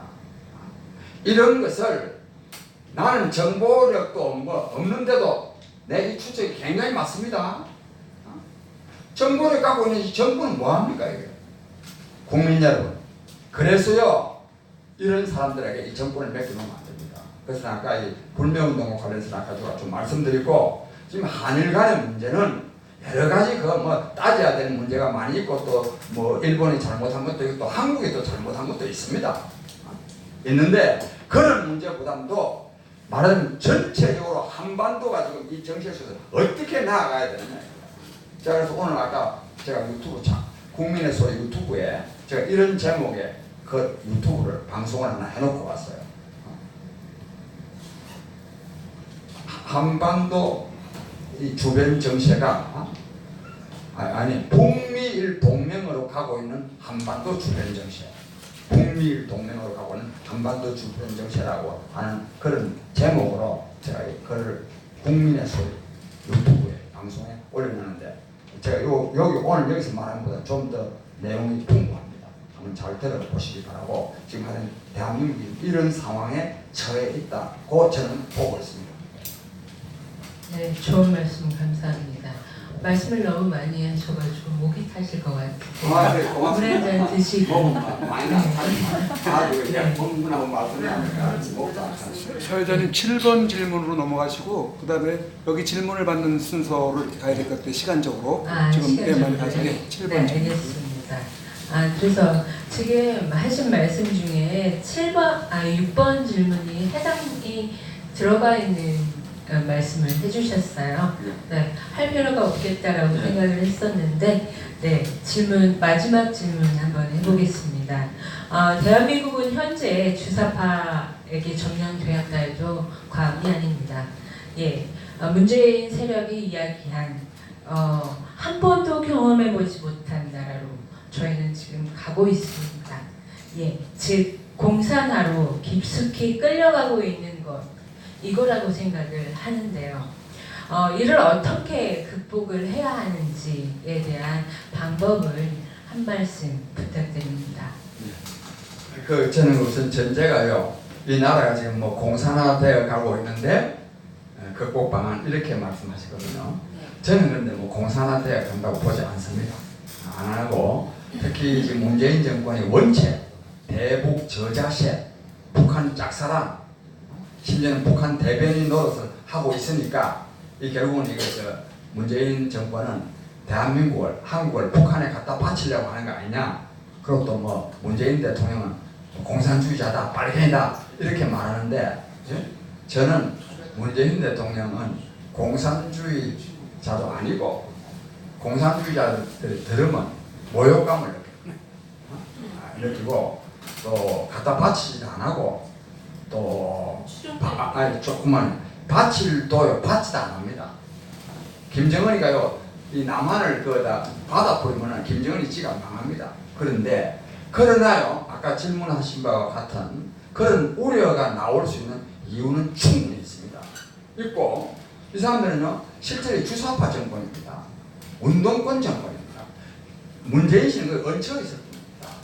이 사람들은요 이 주사파라고 제가 여기서 말하는 것이 주사파라고 한다고 해서 북한의 간첩이다, 사회주의다 이런 말이 아니에요. 그냥 북한을 추종하는 거예요. 이 한반도의 이 정통성, 한민족의 정통성은 남한 정부에 남한에 있는 게 아니라 북한에 있다고 보는 사람이에요. 북한에 있다고. 이런 사람들이 이 지금 통치를 하고 있는 겁니다. 그래서 그것이 문제지 뭐 이 사람들이 빨갱이라든지 또 공산주의자라든지 저는 또 좌파라는 말도 또 저는 잘 쓰지도 않는데요. 또 갖다 바친다든지 하는 이런 생각은 저는 별로 하고 있지 않고 그 다음에 그래서 그러나 이 정권이 이미 말씀드렸지만 북한에 굉장히 추종하고 이런 사람들입니다. 그거는 뭐 부정할 수 없고 이 극복 방안이라 그러는데요. 저는요 이 문재인 정권 끝장내야 된다고 생각합니다. 새 정부가 들었어요. 새로운 정부가 들었어야 됩니다. 저는 그래서 우선 제가 자꾸 나이를 말했어요. 좀 죄송한데 좀 나이를 먹었지만 하여튼 이 문재인 정권을 끝장내야 되고 그렇다고 해서 그 자유한국당 같은 사람도 있지 않습니까? 그 사람이 또 집권하면 잘하겠습니까? 그것도 엉망진창입니다. 그리고 자유한국당은 이미 국민으로부터 박근혜 대통령만 탄핵된 게 아니라 자유한국당이 탄핵된 거예요. 그런데 아직 전혀 정신도 못 차리고 있습니다. 그래서 정말로 오늘 이 시대에 맞는 그런 시대 정신을 구현할 수 있는 새로운 정치색이 나와야 되고 저는 이와 관련해서 저 나름대로 구상이 있습니다. 또 구상이 있고 해서 앞으로 저는 이 구상을 구현하기 위해서 제가 노력할 생각입니다. 감사합니다. 마지막으로 그 문재인 그 대통령이 그 추종 세력들이 북한을 추종한다는 그 말씀을 굉장히 생각이 깊이 생각을 해야 될 말인 것 같습니다. 마지막으로 유튜버님들 질문 받겠습니다. 네. 그냥 마이크 없이 크게 좀 해주십시오. 저 마이크 좀 줘. 마이크 없이. 네, 마이크 없이 그냥 크게 좀. 네, 영우번수입니다. 그동안에 그 장기표 대표님이 원포 공원에서 저 강연하시는 걸 한 2번 갔었습니다. 그래서 저도 웬만큼 알려드리려고 노력을 하는데 시간이 동학연세전 찍는 마치는 시간하고 좀 겹쳐가지고 일찍 못 가고 합니다만은 그래서 우리 유튜버들도 될 수 있으면 일찍 끝나고 장기표 대표님 마지막 연설할 때는 가서 찍어드리고자 하는 그런 논의도 있었습니다. 일부 시간 되는 분들은 가시기를 바라고요. 아까 말씀하신 중에서 그 문재인 대통령이 그 트럼프 왔을 때 옆방에서 그냥 1시간 동안 있었고 그런 부분에 대해서 그렇게 하면 됩니까? 하면서 이제 분노 비슷하게 이렇게 느끼신 것 같은데요. 우리 애국자들 신명은요, 지금 현재 그런 분노가 한두 건이 아니고 각 외국에 가서 정상회의에서나 어디서나 전부 그런 형태의 국경을 떨어뜨리는 것 때문에 우리가 분노하고 있습니다. 그런 의미에서 그날 또 그렇게 한 게 봐라, 그래 잘 됐다 이놈의 새끼 그래가지고 한번 당해봐라 하는 심정입니다. 그런데 이제 분노를 그러면 안 됩니다 하고 하셨잖아요. 그럼 전반적으로 지금 각 그 나라에서 전부 보이콧합니다. 일본 가서 대통령으로서 완전히 체면을 완전히 손상시키고 우리 같은 이 무지랭이들도 기분이 나쁠 정도로 막 이렇게 추태 내지는 완전히 저급한 행동을 한 것처럼 보이고 하는데요. 거기에 대해서 어떻게 생각하십니까? 뭐 전적으로 공감이고요. 저 이제 일본 가서도요 정상회담도 제대로 안 되고요. 또 일본 아베 수상과의 정상회담을 잘 못하는 것만이 아니라 다른 나라들도요. 그 다음에 전에 또 체코 갔는데도 대통령도 못 만났지 않습니까? 또 중국 가서도 또 뭐 혼밥 유명한 말 아닙니까? 그래서 이게 완전히 국제적으로 그냥 고립을 넘어서 미아 비슷하게 지금 되어가고 있는 겁니다. 이것도 다요. 북한 앞제비 역할, 대변인 역할을 자꾸 하니까 그런 겁니다. 그 다음에 아까 내가 그런데요. 이번에 지금요, 참 아까 빠졌는데 북한이 2차례에 걸쳐서 두 발씩 미사일을 발사했지 않습니까? 근데 미국 트럼프 대통령이 뭐라고 말했느냐? 첫 번째는 그거는 미국의 국가 안보에 아무 지장이 없다 이랬습니다. 어제는요, 미국과 우방의 국가 안보에 아무 지장 없다 또 이렇게 했어요. 또 무슨 말까지 했느냐 하면 그거는 실은 그거 뭐 각 나라들이 다 하는 거 아니냐? 이래 말하면 되겠습니까? 국민 여러분, 우리가 트럼프 대통령에 대해서도 제대로 봐야 됩니다. 그런데 이러다 보니까요, 본래는 북한 핵무기 또는 미사일과 관련해서, 즉 북한의 도발과 관련해서 유엔 안전보장 이사회가 열리는 것은 항상 미국이 주도해서 열린 거 아닙니까? 이번에는요, 미국은 또 뒷짐치고 있습니다. 오히려 소극적이고, 지금 미국의 태도를 주시한다고 지금 신문에 났어요. 외국 신문에. 어디가 있냐? 독일, 프랑스, 영국이 주도해가지고 지금 안보리 이사회를 지금 소집하고 있습니다. 지금 이런 실정입니다. 그런데 이런 실정에 대한민국 정부는 뭐 합니까? 이에 대해서요, 대한민국 정부는 뭐라고 말했느냐? 북한이 한반도 평화를 깨는 일이 없기를 바란다. 이따위 소리 나와요. 그 다음에 또요, 이 한겨레 신문 같은 데서는요, 어제 제목이 이랬어요. 북한은 좀 자제하고 남한은 아량을 베풀어라. 그래가지고요 지금 한미연합 훈련하는 거요 훈련자도 못 붙이고요 작전 지휘권 이항을 위한 점검이라고 하고 있습니다. 점검 훈련이라는 말도 못 붙이고 근데 이나마도요 북한이 저래서 하니까 요구를 하니까 좀 축소하자 이런 또 주장을 하는 사람들이 있어요. 이게 그 다음에 저 정도로 하면 북한이 핵무기를 보유하고 있는 상태에서 재래식 무기를 감축을 자꾸 하면 우리만 무장해제가 되는 거예요. 북한은 한 개도 겁날 거 없어요. 핵무기 갖고 있는데 따라서 9.19 군사합의는 당장 폐기해야 됩니다. 그 다음에 우리 지금요 좀 무기 도입하고 훈련하는 것 가지고 북한에서 시비 걸지 않습니까? 북한은 아까 말했잖아요. 고선능 저 미사일도 막 개발하는데 그거는 그러면 9.19 군사합의 위반이 아닙니까? 그래 이 정도 되면요 남한 정부가 우리 한국 정부가 좀 단호해야 안 되겠습니까? 이게 뭐지 살얼음 걷듯이 말입니다. 조심하고 앉아 있습니다. 이런 자들은요 국가 방위를 책임질 자격이 없어요. 이런 사람들은 쫓아내야 됩니다. 이 사람들은. 다른 인트가 없으십니까? 제가 네, 말씀을 잘 들었는데요. 뭐 여러 가지로 동의하는 것도 있고 동의하지 않는 것도 있어서 좀 불편한 면도 있었어요. 불편하지 않는다는 것은 다른 표현으로 할 수도 있겠지만 저는 지금 말하지는 않겠습니다. 영호 방송이 말씀해 주신 것도 저도 질문하려고 했는데 사실 우리가 지금 문재인 같은 사람을 지금 대통령으로 데리고 있으면서 우리가 뭐 트럼프라든가 아베를 욕하기는 좀 어렵다고 생각을 해요. 자기 뭐 국가의 방어마저도 허물어뜨리고 트럼프나 아베 수상이 여기 대해서 신경 안 쓴다고 해서 저희가 비난할 수는 없는 상태라고 생각하고 아까 말씀하시기를 문재인은 공산주의도 아니고 북한에 넘겨줄 거다 아니다. 다만 좌파들이 정통성을 인정하지 않는다. 이렇게 하신다면 차라리 그러면 우리가 지금 그 정통성을 추종하는 그 사람들한테 한번 넘겨주는 것도 어떠냐 제가 이런 생각이 들었고요.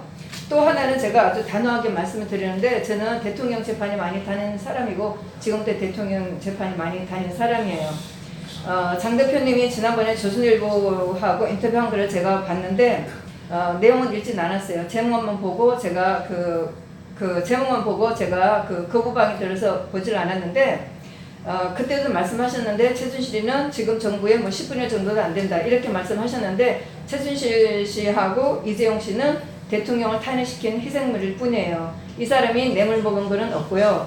그리고 지금 얘기하는 말이라든가 뭐 이런 그 받았다고 하는 것은 김연아 엄마가 매니지먼트 회사를 세워서 삼성에서 후원을 받은 거 정도도 되지 않는 그런 겁니다. 그래서 최순실 씨가 뇌물을 받았다는 거 잘못 알고 있고요. 제가 최근에 박종진이가 TV에 나와서 유튜브에 나와서 하는 얘기도 봤고요. 또 며칠 전에 엄성섭 씨가 나와서 하는 것도 제가 잠깐 보다가 말았는데 방송에서 일하는 사람마저도 너무나 틀리게 얘기하고 있어요. 그리고 제가 재판에서 많이 봤지만 재판에 나온 거 기자들이 제대로 쓰지도 않고 언론에서 제대로 보도하지 않아요. 제목도 너무나 180도로 틀리게 쓰고 있기 때문에 지금 장 대표님 알고는 최순실 얘기하시는 건 제가 틀리다고 말씀을 드리겠습니다. 그리고 또 하나는 좌파운동을 하셨는데 60대 70대 하셨는데 사실 그때 박 대통령이 뭐 혁명을 해서 나오시고 우리가 굉장히 어려웠었던 때잖아요.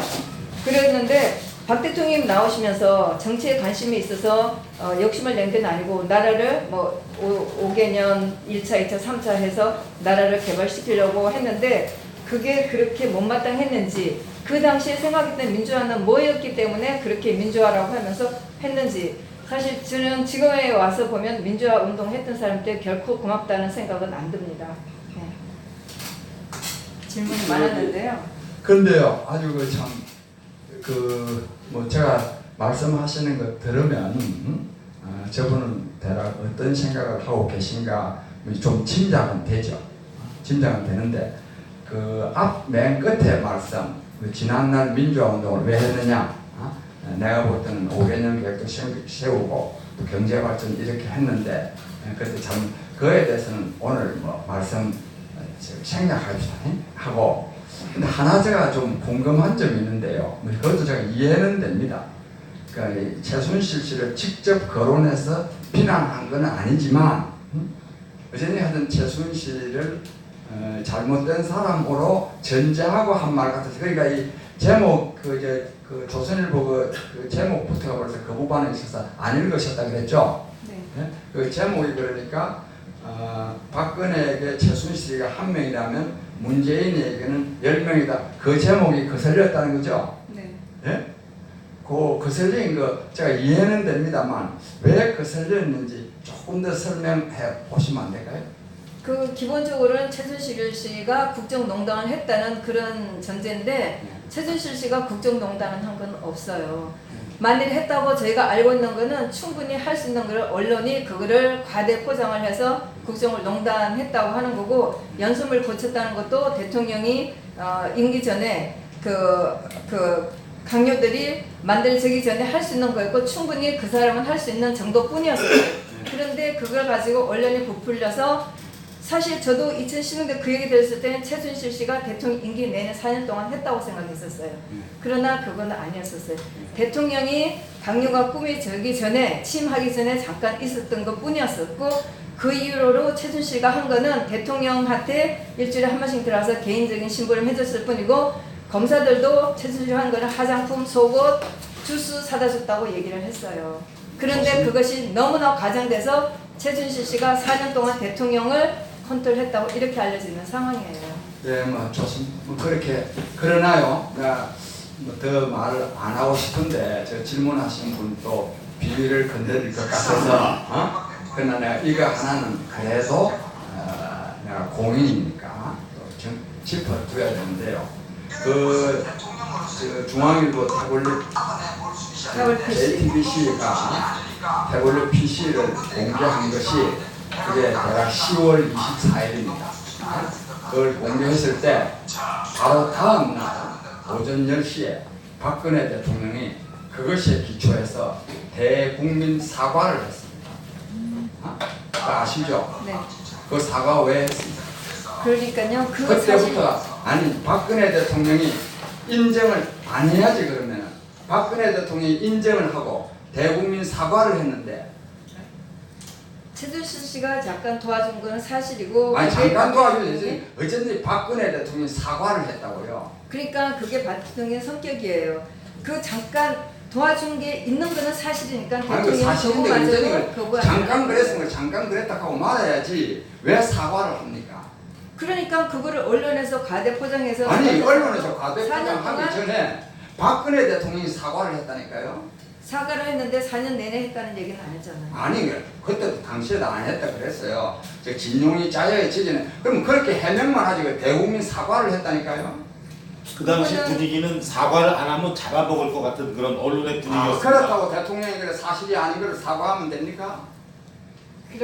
그거를 지금에 와서 사과를 했으니까 전체가 진실이다. 이렇게 아니 하면 전체가 진실이라는 게 아니라 그만큼 대통령으로서 책임을 느낄 만한 이유가 있었으니까 사과를 하지. 그게 뭐 어디 개인 뭐 어디 뭐 그냥 설사 그렇다고 해도 그거는 약간의 어떤 도덕적인 얘기는 될 수 있지만 그게 법적인 문제는 전혀 안 되지만 결과는 법적으로 갔다는 게 지금은 문제예요. 말이 또 다른 분이죠. 아니 뭐 근데 제가 답변을 제대로 못했는데 뭐 혹시 아까 더 그 아까 정통성을 이 좌파들이 정통성을 지금 남한에 있지 않고 북한에 있다고 본다면 차라리 그냥 한번 넘겨주는 건 어떨까? 왜 넘기지?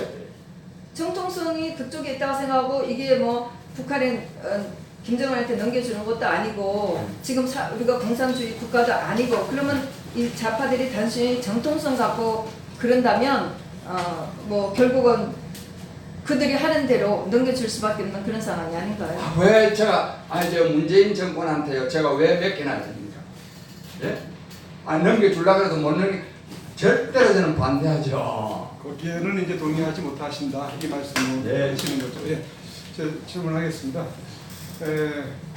아까 그 말씀 중에 저희 또 일부 분들하고 이렇게 또 괴리가 있는 부분들도 없잖아 있기는 많이 있습니다. 있어요. 있고요.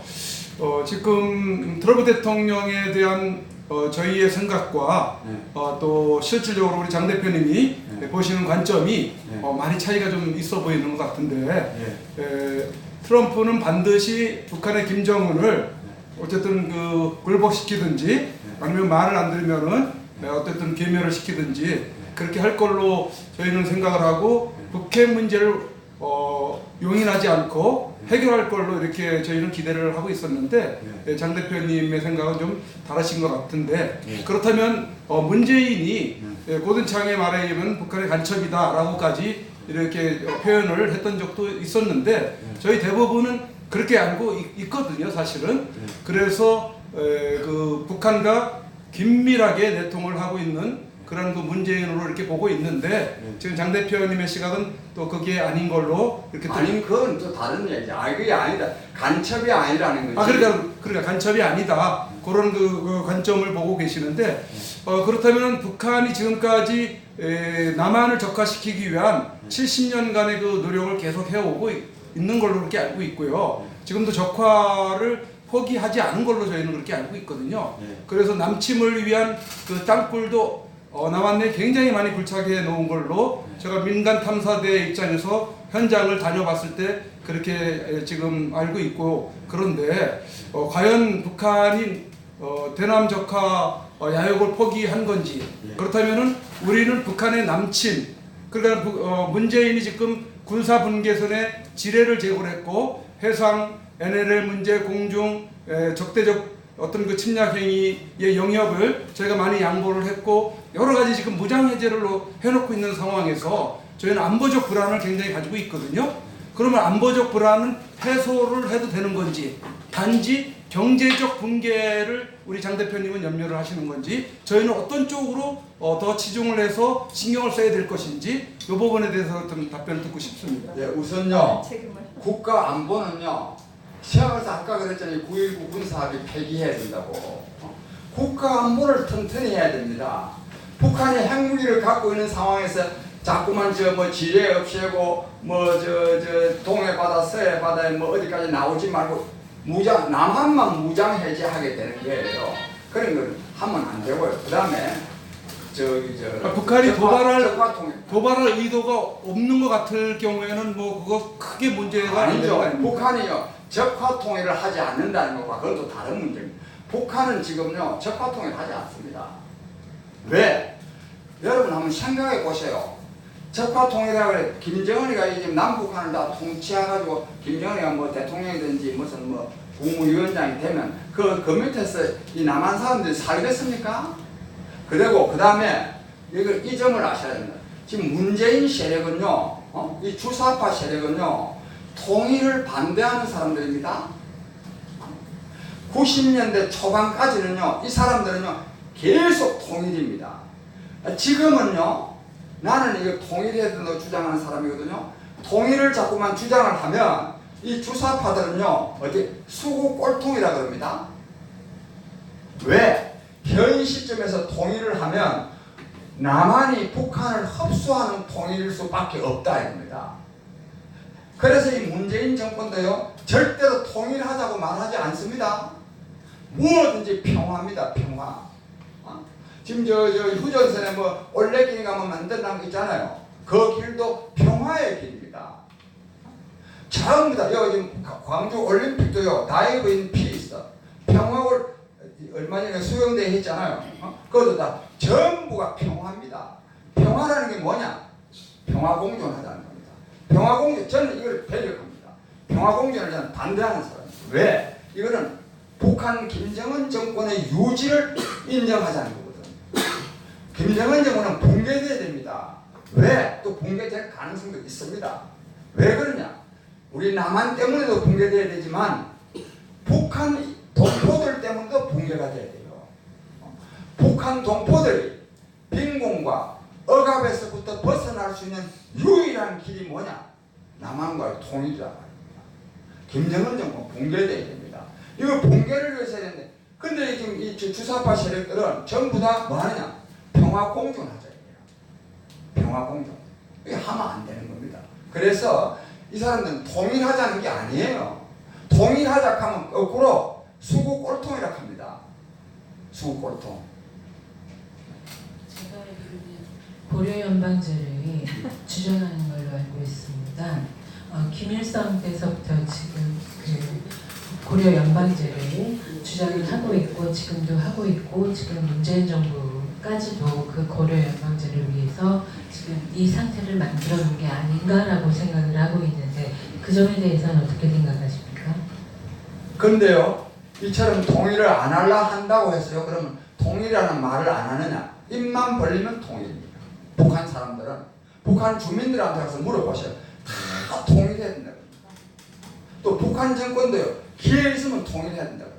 그러나 실제로는 안 합니다. 그 다음에 이것도 김일성 정권 때까지는 통일을 하면 그것은 적화 통일을 할 수 있다고. 그런데 김일성이 김정일 때부터는요, 통일을 반대합니다. 왜? 이는 통일하면 남한이 북한을 흡수하는 통일이 되리라고 보기 때문에.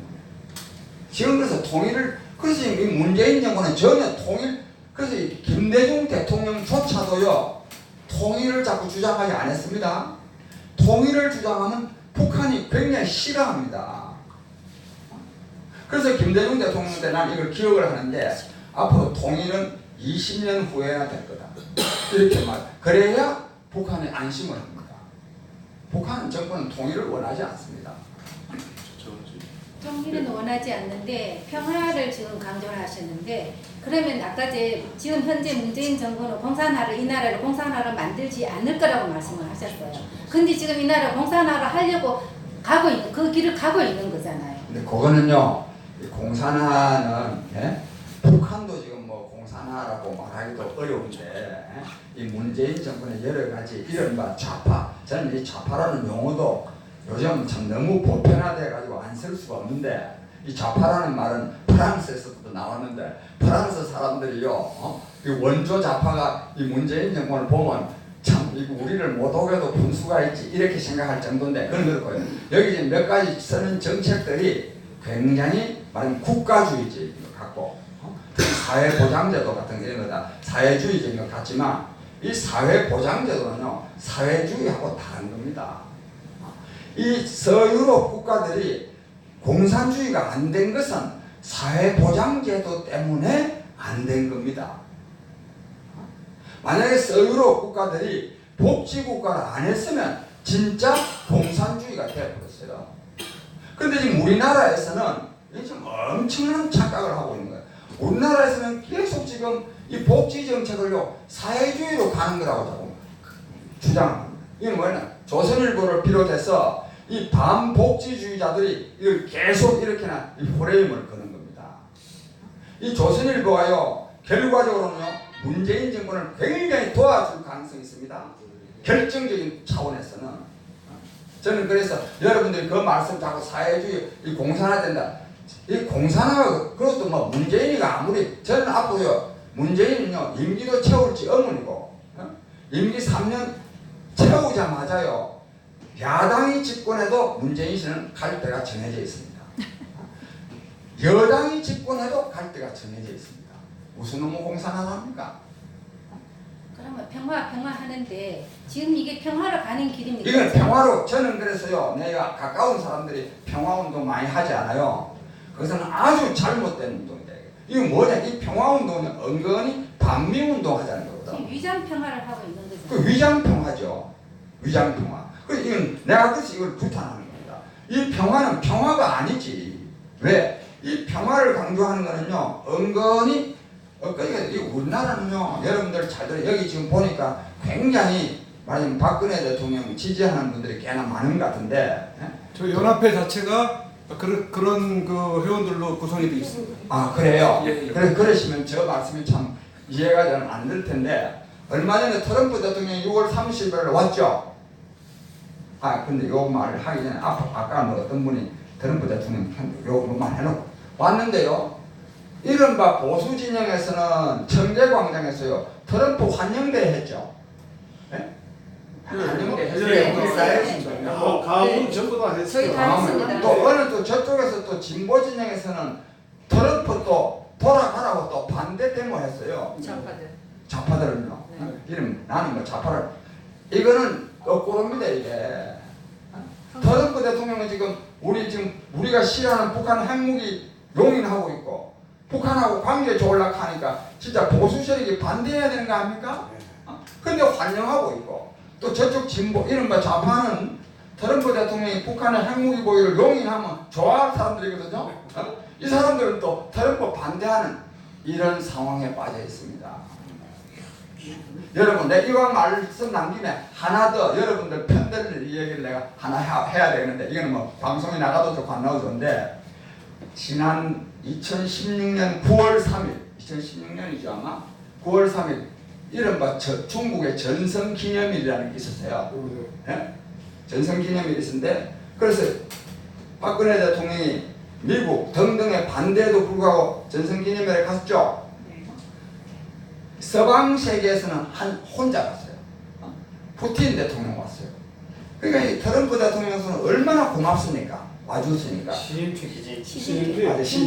예. 참고로 여기 여러분들 또 여러분들 어디 중국이 막 굉장히 북한 핵무기 보유 도와준 것 같아요? 그렇게 생각 안 하십니까? 그렇게 생각 안 해요. 안 하면 다행이네요. 미국은 북한의 핵무기 보유가 미국의 국가 이익에 부합합니다. 중국은 절대 용납하지 않습니다. 앞으로 내가 이건 또 말 좀 해야 되는데 미국은 왜 부합하느냐? ICBM과 SLBM만 없으면 상관없는 거예요. 왜 그러냐? 북한의 핵무기가 있어야 한미동맹도 할 수 있고 주한미군도 주둔할 수 있고 B-52 전략 폭격기도 올 수 있고 스텔스기도 올 수 있고 함대도 올 수 있고 이게 전부 다 북한을 겨냥한 거냐? 아닙니다. 중국을 겨냥한 겁니다. 사드도 배치할 수 있고 북한 핑계 대고요. 북한 필요 되고 그래서 이 북한은 미국으로서는 북한의 핵무기 보유가 좋은 거예요. 중국은 어떠냐? 이러니까 절대 반대지.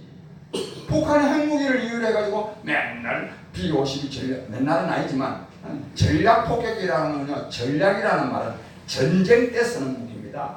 전쟁 때 이기는 무기가 스텔스기나 B-52 전략 폭격기 이런 전략 무기예요.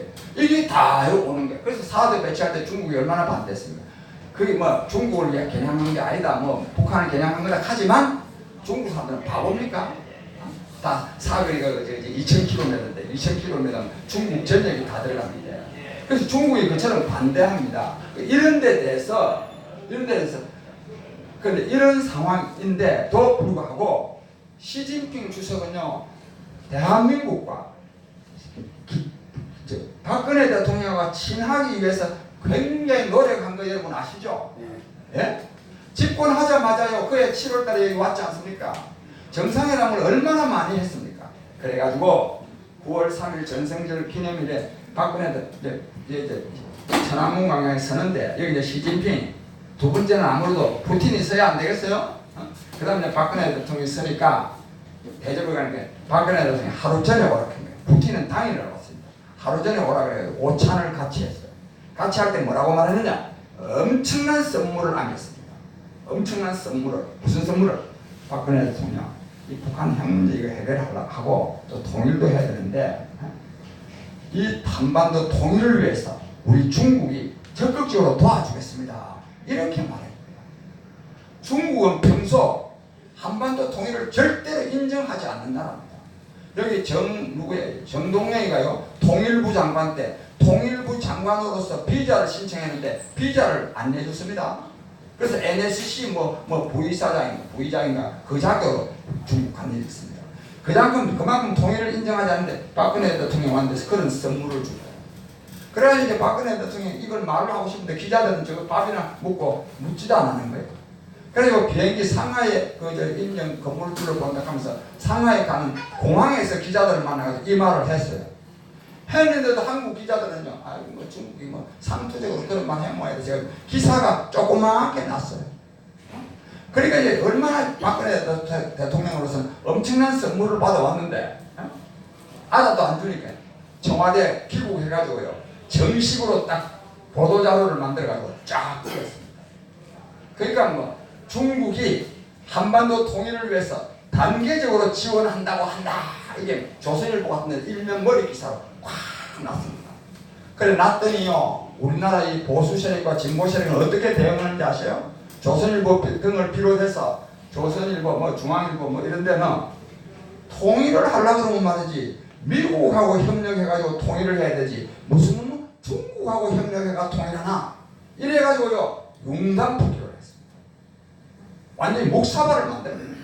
또 진보 진영은 또 어떠느냐 한겨레 뭐 경향 이런 데는요 통일을 하려고 그러면 북한하고 언론해가지고 해야 되지 무슨 놈은 중국하고 왜 그러면 이 중국하고 한국하고 가까워지면서 이 땅에 보수 세력은 싫어하거든요. 중국하고 북한하고 협력해야 되지 무슨 놈은 중국하고 협력해가 통일하냐 해가지고 또 융단폭격을 했어요. 그래서 그게 융단폭격만 따라 양쪽으로부터 얻어맞고 끝나버리는 일이 있습니다. 이것이 대한민국입니다. 이것이 정신 차려야 됩니다. 아까도 그랬잖아요. 싱가포르 회담 여러분 다시 네이버에 들어가서 한번 검토해 보세요. 북한 핵무기, 북한의 비핵화를 합의한 일이 없습니다. 한번 들어가 보세요. 뭐라고 되는지 아세요? 4.27 판문점 선언을 재확인하며 여러분 기억하실지 모르겠는데 4.27 판문점 선언 북미회담, 남북회담 아닙니까? 그때요 문재인 대통령에게 기자들이 그 왜 판문점 선언에 4.27 판문점 선언에 그 왜 북한 비핵화가 제대로 안 들어 있습니까? 하니까 답변을 뭐라고 말했느냐? 북한의 완전한 비핵화 문제는 북미 회담에서 다룰 것이다. 이렇게 답변을 했어요. 혹시 기억하는 분 있어요? 네. 네? 북미 회담에서는요 4.27 판문점 선언을 재확인한다 했던 거예요. 이런 회담을 했는데 남한 안에서는 이쪽도 야쪽도 보수도 진보도 이 본질을 모르고 말이에요. 그냥 보수는 뭐냐? 미국이 했으니까 아까 그랬잖아요. 미국이 했으니까 트럼프 대통령이 한 거니까 진보는 뭐냐? 아이고 용인한 강하게 요구를 안 했으니까 좋아하는 거예요. 이런 판단 가지고 대한민국이 되겠습니까 이게? 이런 판단 대한민국의 입장에서 판단을 해야죠. 저는 그런 생각입니다. 제가 아까 말씀한 것 중에 실수를 했기 때문에 바로 방송이 나갔기 때문에 바로 잡고 싶고요. 여기 대해서는 뭐 따로 말씀 안 하셔도 됩니다. 아까 그 대통령이 사과했다는 거에 대해서 제가 도덕적이라고 그러는데 도덕적인 게 아니고 절차적인 문제에 있어서 대통령은 시인을 한 거고 거기 사과를 했다고 생각합니다. 여기 대해서는 따로 말씀 안 하셔도 되고요. 그리고 사실 그 싱가포르 회담에서 중요한 거는 트럼프 대통령이 김정은을 만날 때 두 가지 영상을 보여줬어요. 하나는 한글로 된 거였고 하나는 영어로 된 거였는데 마지막 장면이 미국을 선택해서 북한이 한국처럼 이렇게 번영한 국가를 할 거냐 아니면은 이런 선택을 할 거냐 하면서 보여준 게 폭파되는 그 핵 폭발이 되는 장면이었었어요. 저는 그래서 그거를 뭐 어떤 상황이라도 항상 미국을 믿고 싶은 마음이 있고 어쨌든 또 말씀해 주신 것 중에 박 대통령이 중국의 그 전성제를 가서 한 거는 지금 장 선생님이 하신 말씀 그대로 저는 그랬을 거라고 믿어요. 뭐 그 비난하는 분도 있지만 분명히 박 대통령은 미국의 시진핑을 이용을 해서 북한하고 어떤 관계를 좀 좁히려고 했다고 생각을 하는 거는 공감을 합니다. 예, 감사합니다. 그래서 우리는요 중국을 잘 활용해 가지고요 북한 핵무기도 없애고 통일도 해야 됩니다. 그런데 지금 지금 여러분들 여기 계신 분들은 뭐 좀 안 그러니 뭐한데요? 이 조선일보를 비롯해 가지고요 이 땅의 보수 세력이요 중국을 원수같이 생각합니다. 안 그렇습니까? 지금 언론이 잘못하고 있기 때문에 사실 저희가 그래서 아니 잠깐만 그러면 저기 지금 현재 그 중국을 그럼 잘 활용해서 중국하고 협의해가지고 통일을 하라고 그러는데 그러면 미국하고는 그런 반미를 하고 그게 아니죠. 된다는 얘기인가요? 우리는요 미국과 한미 동맹 관계를 굳건히 해야 됩니다. 왜 그러냐면 우리가 미국과의 동맹 관계가 굳건하지 않으면요 우리는 중국한테 인정도 못 받습니다. 중국이 그냥 상대도 안 해줍니다. 그래서 우리는 한미 관계 돈독히 하는 게 이건 기본이고 그리고 중국을 활용해야 된단 말입니다. 그 말. 아이고 장시간 우리 장기표님 수고 많이 하셨습니다. 마지막 질문하겠습니다. 네, 질문하시죠. 지금 아마 이번 토요일 날 내일 모레 집회가 앉아 장기표 선생님 그게 끝나고 나시면 바로 옆에서 친중 반미 집회를 합니다. 거기서 누가? 반중. 그 반중. 반중 친미, 반중 친미 집회를 합니다. 그런 세력이 있거든요. 그 지금 우리가 지금 반중 친미는 모르겠는데 반중 친미를 반중을 해서 국익에 도움이 될까 이런 생각에 대해서 한번 여쭤보고 이제 싶어요. 그 문제는요. 예. 지금 내가 여기서는 말하지 않겠는데요. 예. 왜냐하면 그 뿌리 깊어요. 그런 생각이 예. 제가 이와 관련해서 참 많은 것을 느꼈는데 그 생각하고 언젠가요. 오늘 이 유튜브 방송을 듣는 분들은 북한 핵 문제를 해결하려고 그러면 남한 중심의 통일이 이루어져야 됩니다. 근데 이걸 통일 그러면 그렇지. 얼마나 좋겠나마는 그런 해법도 해법이가 그런 해법 축에도 못 쓴다 이렇게 생각하는 사람이 많은데 통일을 이룰 수 있는 절호의 기회를 맞고 있습니다. 그 다음에 북한이 핵무기를 보유하고 있지 않다면 우리는 통일하기가 참 힘듭니다. 북한이 핵무기를 보유하고 있기 때문에 우리는 통일할 수 있습니다. 그런 이런 점에 대해서 제가 이걸 강연을 많이 하거든요. 언제 한번 어떤 분께서 궁금하시면 또 저 이 문제는 가히 제가 전공이라고 자부합니다. 한번 그런 말씀을 나눌 수 있는 기회가 있기를 바랍니다. 그러니까 결과적으로는 미국의 트럼프에 의해서 지금 전체 일루미나티하고 싸우고 있는데 중국을 점차적으로 이제 한일 전쟁이나 뭐 해가지고 경제적으로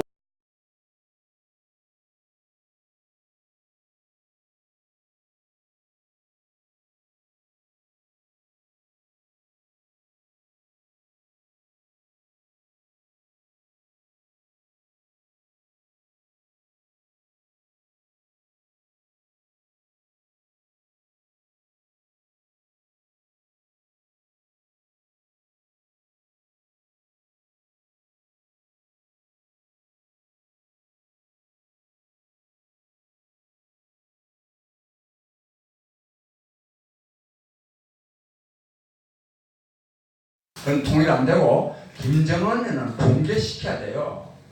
이건 통일 때문이 아니라 2,500만 북한 동포를 구출해야 될 거 아닙니까? 뭐 통일만 하면 되는 게 아닙니다. 그 다음에 김정은이가 그게 핵무기를 갖고 있는데요. 무슨 남한하고 대등하게 같이 이렇게 합니까? 안 되죠. 김정은을 붕괴해야 되는데 김정은을 붕괴를 무너뜨리려고 하는 게 아니라 김정은이를 도와주고 있잖아요. 그게 문제죠. 누가? 문재인이가. 그 문재인이가 도와주고 있으니까 문제라. 그러니까 그게 붕괴가 안 되잖아요. 붕괴를 시키게 되는데. 아니 그러니까 붕괴를 문재인 같은 시키려면 사람 집권하면 안 김정은이를 되지. 살려주고 있는 거잖아요. 그 다음에 그래서 그 방금 우리 선생님 말씀은 북한하고도 트럼프가 북한하고도 사이좋게 이래가지고 전체를 이렇게 다 한 통속으로 만들면 즉 미국, 일본, 남한, 북한 한 통속으로 만들면 통일되기도 좋지 않느냐 이 말씀을 했잖아요. 그건 아니다 이겁니다. 저는 왜 아니냐? 북한 정권은 붕괴시켜야 된다는 겁니다. 김정은이가 있고 핵무기를 갖고 있는데요. 무슨 통일이 됩니까? 그리고 북쪽 감염제 그저 참수작전 그다음에요. 제가 이 말씀을 드려야겠는데요. 트럼프가 내가 트럼프로 잡으면 미국의 생각은 이게 아닙니다. 북한 핵무기 용인이 아닙니다. 그래서 트럼프 내심으로는요 미국 국민이 약속한 거예요. 지금 내가 지금 진짜 미국의 국가 이익에 맞는 일을 하는데 이거를 차마 미국 국민들한테 말을 못해요. 했다가는 트럼프는 대통령도 떨어져 나갑니다. 야당 언론 전부 다. 그래서 우리가 어떻게 되냐? 한국 국민이요 트럼프 당신 말이야 뭐 겉으로는 핵무기 폐기를 하지만 사실상 지금 당신 북한의 핵무기 보유를 용인해주고 있어 이래야 됩니다. 이 대한민국이 이렇게 하는 게 여기서는 대한민국이라는 것보다 남한이 이렇게 하는 것이 미국 국민들로 하여금 트럼프 대통령의 이 속임수에 속아 넘어가지 않도록 하는데 굉장한 역할을 하거든요. 왜? 남한 사람이 제일 잘하니까. 이래가지고 트럼프의 저런 잘못된 정책이 계속 저렇게 하지 못하도록 해야 되는 겁니다. 나는 그랬어도 우리 남한에서 제대로 발언을 해. 왜? 트럼프 저 정책은 오래 못 갑니다. 트럼프라는 사람은요 언제 또 돌변해가지고요 북폭한다 할지도 몰라요. 그러나 현재의 트럼프의 생각은 그거라 됩니다. 그다음 이와 관련해서 좀 궁금한 분들은요, 내가 이 시간 관계상 말을 안 한 게 많아요. 내가 이런 문제에 대해서 날짜까지 다 외운 사람 아닙니까? 이 김영철이가 어떻게 가서 무슨 말을 하고 어떻게 되고, 혹시 다음에 요 문제만 가지고 내가 그래서 이번 일요일 날은요 이걸요 그동안에 글을 많이 쓰는데 시간별로 썼기 때문에 다 읽어보라 하기 뭐라고 그래서 내가 이번 일요일 날은 이 문제를 가지고요 집중적인 글을 하나 쓸 겁니다. 그런 생각까지도 하고 있을 정도로. 근데 우리가 그래서 내가 여기 오신 분들 아까 내가 중국 예를 들었지만은 우리가요 문재인을 이기려면요 제대로 잘해야 됩니다. 우리가 잘해야 됩니다. 나는 그 광화문 연설에서도요 문재인 정권을 이기려고 하면 이거 비판한다고 하면 되는 게 아니에요. 우리가 잘해야 됩니다. 자꾸만 여러분들이요 뭐 문재인이가 뭐 교모하게 해가지고 박근혜 대통령을 탄핵을 했다 이렇게 하면요 문재인이 못 이깁니다. 문재인이 왜 권력을 가진 사람이요 야당의 업무에 걸려듭니까? 무능은 부패보다 더 큰 죄입니다. 무능은. 나는 그런 말씀도 드리면서 어쨌든지 저는 여러분들이 뭐 저 말 하나하나에 대해서 어떻게 동의가 되겠습니까? 살아온 세월이 다 환경이 다른데 아무튼 그러나 저는 여러분들이야말로 진짜 애국자라고 생각합니다.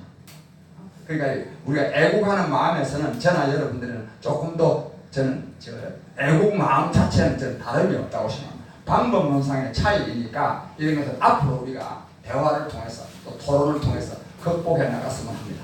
여러분 감사합니다. 네, 아이고, 길진 않았지만 그렇다고 짧지도 않은 우리 장기표 대표님의 기자회견을 이것으로 마치겠습니다. 네.